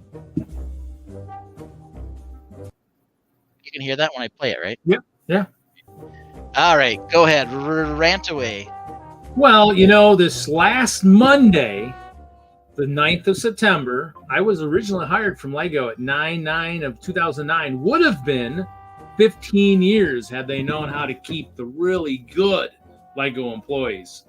So, yeah, I would have loved to have had 15 years. I mean, I see people who I've ran into in my current job that have got 20 years, 30 years that they're at their companies. I would have loved to have had 15 years at Lego. I mean, that was my goal. That was where I was going to spend my career. Now, granted, ironically, I would have been having to make a decision within the last year if I had gotten out to Enfield, be like, wow, okay, crap. They're moving the office. I guess I got to decide what I'm doing. But I would have loved to have that opportunity. But, oh, yeah, that's kind of how it goes. That's what happens. You get rid of the good people and stuck with whatever now. Yeah. Not just you and Hinkle, right? Both Yeah. working that job at one point. Now neither of you are there. There's a lot of good people missing these days. Yeah. Well, that's too bad you didn't make the 15 years, but you did get some time there. That's 7. Yeah. Doesn't seem to have completely sullied you on the Lego brand. No, because my goal with Friday Night Bricks is to make at least, was it 7 years in 3 months, whatever it was. I just got to get longer than my Lego tenure, and then I'm golden. At that point, then it's all super gravy. Awesomeness. Yeah, It's all gravy from there. Let's see here. VMAC is laughing about the Chimas eating the pets. Papa Rex says, "Yikes! I did not know about that Chima. No wonder they got canceled." JMock Studios. Hi, JMock. Says, Whoa. "Hey there." Well, hey there, JMock. If you're joining us for the first time, not exactly our normal show, but still a fun show nonetheless. And if you, of course, are enjoying the show, feel free to like and subscribe. If you're watching us on Replay Gang because you were in Grand Rapids for Brickworld Grand Rapids, you can do the same. Throw up a comment. We don't get nearly as many comments as I would like on our videos. If you thought, hey, that stupid AI segment you did was hilarious last week, tell us you thought it was hilarious. If you thought it was terrible, tell us it was terrible. You know, we just need some honest feedback sometimes. All right, what do I want to rant about today? Well, I've got any number of things that I could rant about, but I, of course, only want to rant about one thing. And what's that? I want to rant about internet trolls. People trolling other people. First of all, it's straight up not okay. If you know somebody who is just doing their own thing, having a good time, loving life, if you go out of your way to harass them just for your own kicks, you are not a good person. You're a troll, okay? And the person that you troll, they should never be nice to you. They shouldn't accept your apology. They shouldn't even understand that it was in good fun. They should just say, "You're a troll, sir." And I don't listen to trolls. Trolls are the bane of our society's existence now. Their only purpose is to get a rise out of people and get a chuckle. Chuckle, hee hee hee. Can you never be serious? Internet trolls, you are the worst. Lego internet trolls, you are triple the worst. So let me say it right now. If you're a troll, you're not welcome here. All right. So there we have it. My rant against internet trolls. You don't know any internet trolls, do you, Reed? Not that they'd probably come out and say they're a troll. No. Oh, interesting. They've never admitted to trolling? No, I don't think so. Okay. I think they've let's see here. Videos claim they don't understand why somebody would think they were a troll. So yeah. All right, fair enough. VMAX says still waiting on Castle Starship. I assume that's must the downgraded version or the reversed version. You know what? That's. I think that's what you and I are supposed to be collaborating on. We're supposed to be making a Castle Starship. Yeah. Okay. This is We're waiting on designs. This I would say is the top comment of the night. Ralph Nader says, "Did someone cast Distraction?" They did. Thank you. Let me roll. Let me see. Ralph Nader. Ooh, I got a 19. Yeah, that's definitely a distraction. Oh yeah. Yeah, casting Distraction is my specialty. Thank you very much. I'm glad you noticed. That is my favorite thing on Critical Bricks, is to tell them what they should cast. It's always a made-up spell, but they always make sense to me. So you should definitely cast Distraction or any number of other ridiculous ideas. See, you know what happened here is now Ben's got me looking at Bricklink, and I'm looking at all these Chima game cards. Any of them worth anything, or are they all just kind of garbage? You know, I should have looked at that. I was actually, let's see, where the ones that are really low in terms of items. No, 3-6 cents. I don't know. I don't know if there's anything really worth anything, but VMAC. I don't think they were foil ones. How true. VMAC, not the ones that work. They are not made up. They are definitely based strongly in reality. But of course, I mean, you know, officially sanctioned spells in the D&D world. Mine are never officially sanctioned. You can never create them when you roll your character. They are always completely stupid.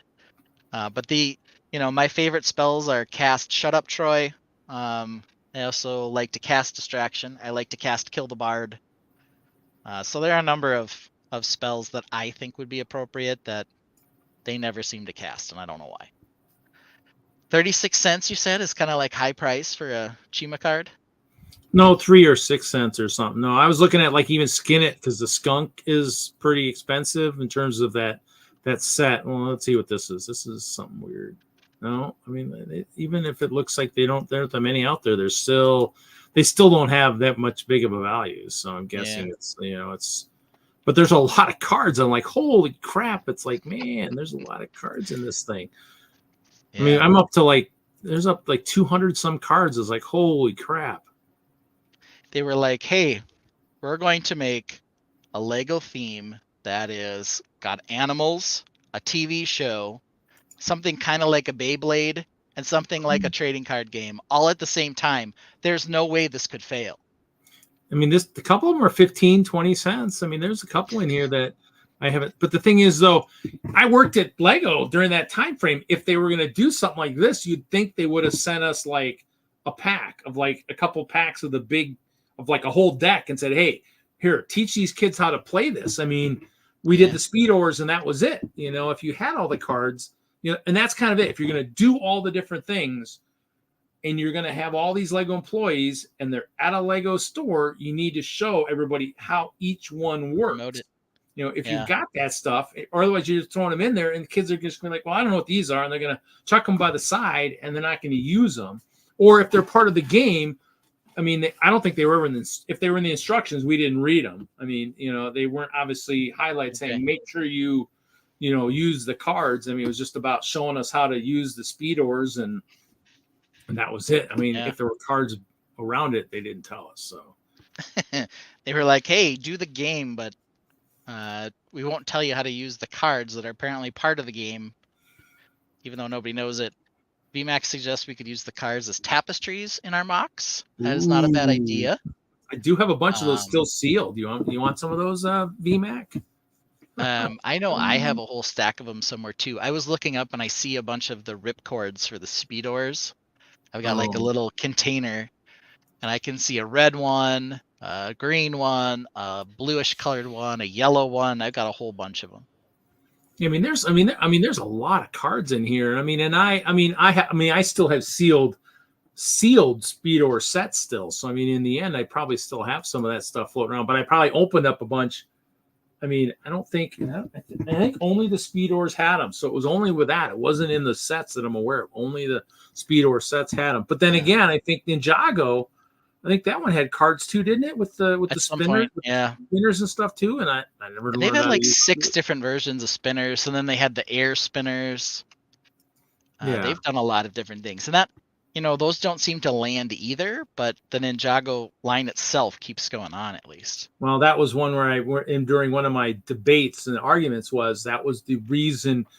I mean, if you listen to the story that I believe the most is that somebody had asked Hinkle at a convention if Ninjago was coming to an end, and every theme, unless they've got a license signed, like Star Wars was signed, a 10-year license signed, and then they re-signed it while I was running for Lego for another 10 years. And so it was one of those things where if it's got a license, it's got a set timeline. But every theme generally gets about 2 years, maybe 3. It doesn't, it's got a finite system. And supposedly Hinkle had said, yes, Ninjago will be sunsetted just like any other theme. And what had happened was somebody, which is funny because one of the other shows was making fun of this, but if somebody in the fan community took the words that he said and basically twisted them and said, yes, Mr. Hinkle said Ninjago's gonna die, and just parents outraged flooded the customer service line, thousands of calls. And I think at that point they had to bring it back because it was too much of an outrage. I mean, and that's kind of the, and I believe that more than anything, because you're right. Because I've been to the conventions and we've always asked, because in the days we'd ask Hinkle, are they going to bring back, when are they going to bring back monorail, or when are they going to do this, and when are they going to do that? I mean, and everything's going to be like, they can't, or they won't, or this or that, or just like, even had he been around when the GOAT was going on, it'd been like, well, hey, we hear rumors there might be a GOAT coming back. Is it true? What's going on? Blah, blah, blah, blah, blah. I mean, it's like, and everybody's going to take whatever they say. If he says anything other than I have no comment, they're going to twist it and they're going to make it work for whatever they want it to work. And so technically Ninjago would have been just like any other thing. Had a 3-year lifespan and something, because technically Chima was supposed to replace Ninjago. Had Ninjago gone away, Chima probably would have been a lot bigger than it was because it had the story, just like Ninjago and stuff. But if you keep that line, the line that's supposed to replace it doesn't have the ability to take off the way you want to take off, because you want something to legitimately replace it and kids to buy all the sets and watch the cartoons and listen to the stories and everything. But well, I mean, it's almost like trying to replace Ninjago is like the black cloud over your head. If you're the theme that's trying to replace Ninjago, just it rains down on you. No one likes you. Didn't work with Chima. It didn't work with Nexo Knights. I don't know how Dreams is doing. They have a lot of cool sets, but they're a YouTube series or something, right? So they're a little different, not like a major TV network. But is Dreams is in their third wave now. They're probably going to get cut out in no time flat, and their sets are getting better and better. Yeah. That doesn't really seem to matter, quite honestly. Some of your better sets are in your later waves, but if they don't like the other properties associated with it, like if the YouTube series is flailing or flopping, instead of just keeping it as an independent theme, they'll just chop it off right at the knees. So Yeah. I don't know. Well, that was an interesting little side discussion. Let me bring up our run of show. We got through everything except good night and good luck. Normally this ends up being a 3-hour show when Mark's here because we do so much more rambling. We were a little more concentrated. We didn't do enough sidetracking. Sorry. Oh, oftentimes we do. We usually, Mark and I have a lot more dialogue about how our weeks went, but I had to get you up and ready to go and on the show. Want to make sure we had time for our great debate. Alternate candidate says rumors of another Dreams wave in January already. Yeah, I hope so. I don't know how many waves of Nexo Knights did we end up with. It was more than 3. It may have been 4 before they chopped that one out. I think you would get. Everything would be like 2 a year. So I'm thinking you're getting a spring and a fall. So in other words, in 3 years you should get probably 6 waves of stuff. 5 or 6 waves, but a lot of them have been less than that. Like the hidden side, kind of petered out, and then towards the end, like their last waves, like weren't even in regular stores, and that one had a bunch of other problems, and we've talked about that before. I think Monster Fighter is the same way. Monster Fighters, I don't recall, other than having maybe the initial wave and then the haunted house, and then it was gone. It was kind of those things where some stuff didn't, and it might have been that they wanted to try a few, and they only was going to plan on doing a 1-year type thing. But it's wild in terms of how they choose that. And generally you're like, you don't get a chance to see, but that'd be a nice thing to try is, try up, like they did with the agents. This is how they need to re-release stuff. Do a Monster Fighters 2.0 or change the name in a way that it still has like kind of the Monster Fighters, or maybe instead of Monster Fighters, kind of like one of the board games we play is maybe the human saviors or the human fighters or something. Pick a way to do it, and that way you could try it again and see if it works. Because you got to know they probably if something didn't make it the whole long length of their thing, they probably had sets on the drawing board that they probably could kind of pull back out and have maybe some newer designers look at and say, hey, how can we tweak this? Can we make this maybe work again? Yeah. Ralph Nader wants us to keep talking because he asks, Monkey Kid, your thoughts? Well, first of all, Ralph Nader, if that is your real name, that is not how you spell Monkey Kid. Learn how to spell monkey, my friend. Monkey Kid, like the first couple waves, they've had some good and cool looking sets, but they've definitely reduced their availability in the States. You can still get them at Lego.com, but even in the retail stores, they're getting rid of them in the US. I'm guessing that it is much more popular in the China market, which obviously Lego has really been pushing to get into. They've done the Chinese New Year sets. At first, those were going to be China exclusives, but then a lot of people expressed interest, and then they would start releasing them in the Lego stores as well.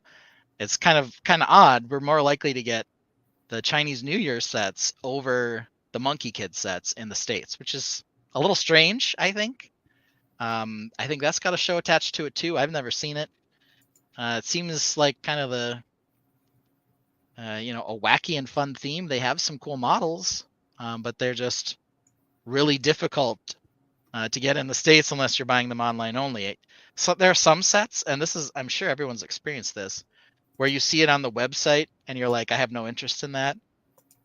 But then when you pick up the box in real life and you look at it, you see some things that maybe are more interesting, or it goes on clearance, obviously, and you end up enjoying a set that you didn't think you would. We don't get that opportunity with Monkey Kid because it's kind of no longer available to stop by and see in store. Yeah, because there were a couple sets I thought I liked from Monkey Kid Betray. I mean, you'd go, unless you're right. I mean, I saw them on the website, and then I'm like, oh, and then you never see them in the stores, and that's where I buy most of my stuff, you know, in the Walmarts and stuff like that. So if I never see them when I'm out spending and I got money, I'm not generally watching the website. So, I mean, like there was an elephant or something. I was like, wow, that'd be a really cool, you know, thing to have be ridden by, you know, like, you know, whatever, you know, whatever, my figs and stuff.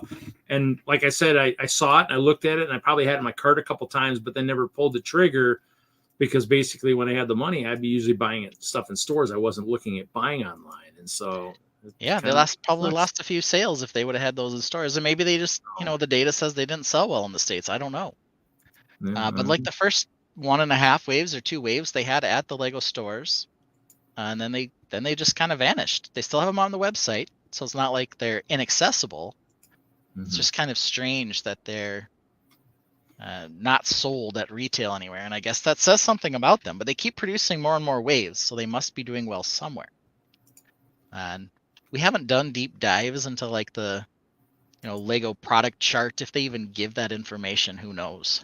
You know, Lego, of course, not a publicly owned company. It's privately owned. Anyone who says, oh, you should own stock in Lego, you can't. They don't have any. But if you get, you know, details on, sometimes they release details on like what their most popular themes are. And they're always like, sometimes like you're like, I had no idea. I never would have guessed that was the most popular theme. But, you know, it's always weird to see people jump into the sales data. And I'm like, I'm not sure I could make heads or tails of some of it. And, you know, there's probably caveats as to what's not considered and what is considered and what the demographic is and all that other stuff. So who knows?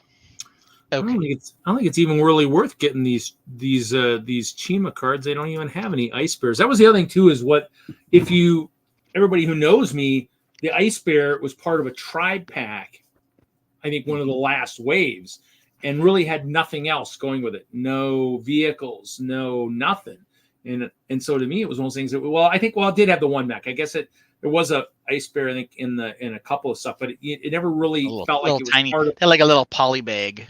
Well, they had that, but I think it was part of one of the other mechs. There was another. Slightly bigger, but well, still. I mean, but it had other stuff with it, so it actually wasn't just wasn't an ice bear exclusive. But that was the thing. Yeah, you had the small one, but there was another thing. But it wasn't really. You didn't feel like it was part of the story. And I guess I didn't watch the show enough. And I guess supposedly it was supposedly one of the bad guys, I guess, because they were the underground type stuff. And I was like, well, and that's kind of why I did what I did this last year at Chicago. Was I was like, well, if they're supposed to be underground and part of that race, there was Ice Bites Claw Drillers. So I guess there was one with an ice bear. So, but it was one of those things where, yeah, as them being underground, I was like, that's why I did what I did this year, making them seem like they were underground, yet not a single video of anything at Brickworld Chicago ever showed my mock. The underside, the best part of the mock. It showed the battlefield, but there was I didn't see any videos. There's not been any videos released that I've seen that has showed the whole, cave of the ice bear. None of it. Yeah. I thought that was quite humorous. It's like, okay, folks, I guess nobody really looks at detailed at mocks, I guess. Yeah, I mean, I think it's always hard in those halls. There were plenty of times where I had things out that I thought people would really get a kick out of. But it depends on what's on your left and what's on your right and what else is in people's field of vision. I mean, it depends. Like I could have something beautiful and gorgeous, but if you came over to look at what I built and you see New Hashima in the background, you're like, never mind, I'm going over there to look at that instead. It's just, I don't judge how my mocks are to me by convention traffic. That's for sure. No, but I mean, to me, it's just interesting to see in terms of how easy it could be misconstrued as just a simple battle scene. Yet there's what made it so funny is I had blankets on the ground for kids to kneel on. Yeah. So unless I was actually kneeling down in front of my mock here, I could see how somebody would maybe miss it. But what do you want me to buy a big piece of clear plexi to put on there, and then I don't know. I guess what you're saying is that people just saw the tip of the ice bear. tip of the ice bear. Yeah, that sounds about right. Yeah. Okay, well, next week, everybody, I, as Jesse mentioned, am going to be in Rochester at a show. Ooh. I don't know how it's going to go. I've never been to this show before. There have been a couple of brick convention shows put on in my area. I've not been able to attend any, so this will be my first time. I'll let you guys know how it goes. Though we are the Brickworld channel, like I said, we don't have anything against other shows.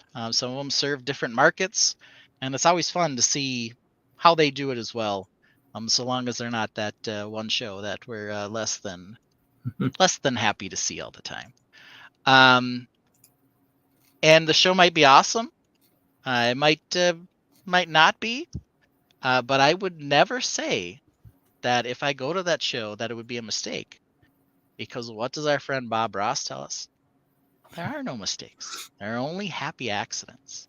Nice. And if you don't believe me, believe Bob Ross. No Mark this week.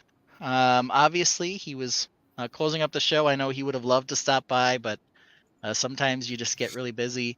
We'll have to figure out what's going to happen next week. I'll be in Rochester. Maybe I'll be wrapped by the time the show starts. Maybe not. Maybe Jesse and I, since he'll be in Rochester too, can pop on for a second together. Who knows? We don't know. But I'll talk to Mark and we'll figure out what's going to happen there. Of course, we always end the show though with a little outro video. We've got lots of fun ones. Maybe I'll let Reed pick. Reed, do you have a favorite? I don't. I mean, I'm not thinking. Are you a Blockleverse guy? Do you like... I like the one with the catchy tune, but I don't remember which one that one is. So there's one with the really catchy tune. There's a lot of catchy tunes. Okay, we're going to do this one. We are going to do... I know a lot of people like this one. We are going to do the Blockleverse cruise ship. It's one of the favorites. So here we go. Blockleverse cruise ship. Good night, everyone. Brick Story, Dreamgirls cruise ship, building toys, playset, creative friends, yacht building sets, 318 pieces, Girls City boat model, building kit, Christmas birthday gift for kids ages 6 to 12. Let's check it out. It's also a Carnival cruise line. Oh, wait a minute. It's a Carnival? Look at, all right, so we see, all right, before I touch this picture, well, let's just go right there. It says Carnival here. What does this say? Carnreal. Right? Something crazy has been photoshopped already for zero reason. Yeah. You can play with this set even if you're Siamese twins. Role play? Yeah. Fair enough. Or room decoration. Room decoration. With your glass vase of different colored straws. Straws. And they're bendy straws. Well, duh. Why would you even... And I sure as hell hope they aren't paper straws, okay? I do too, actually. Whether you love the environment or hate the environment, you can hate paper straws and love the paper environment. Straws are terrible regardless. No, they're garbage. Oh, look at that.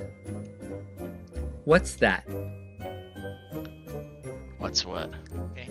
What's behind the windshield? What is behind the windshield? Look. No. There's some weird ass minifigure in there. How is that possible? There's they don't two. Have figures. There's two. It's like we're being invaded. It's just like we just made first contact with Blockoverse people. Can you not see it? How can I can see him. I can see him. You can see him now? I can. He's like a mini doll.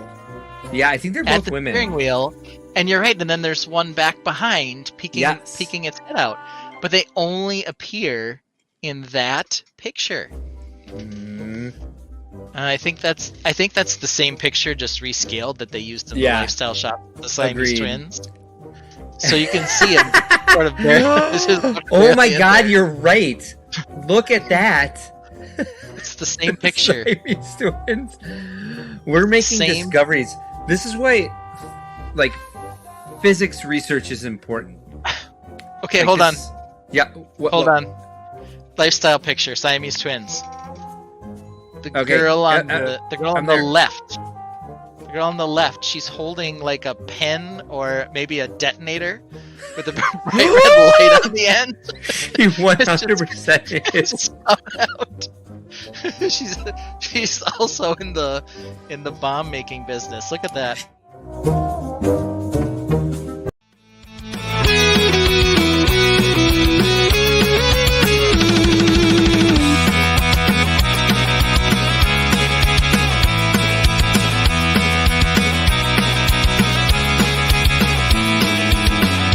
There's a Luke, a Leia, a Han, and a Chewie. Stormtroopers, Rancor, Boba Fett, and Yuakui.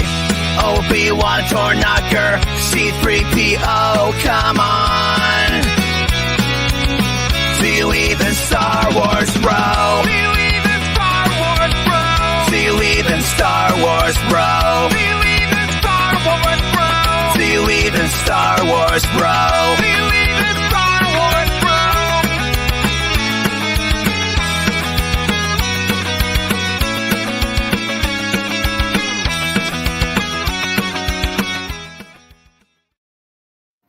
Bye, everyone.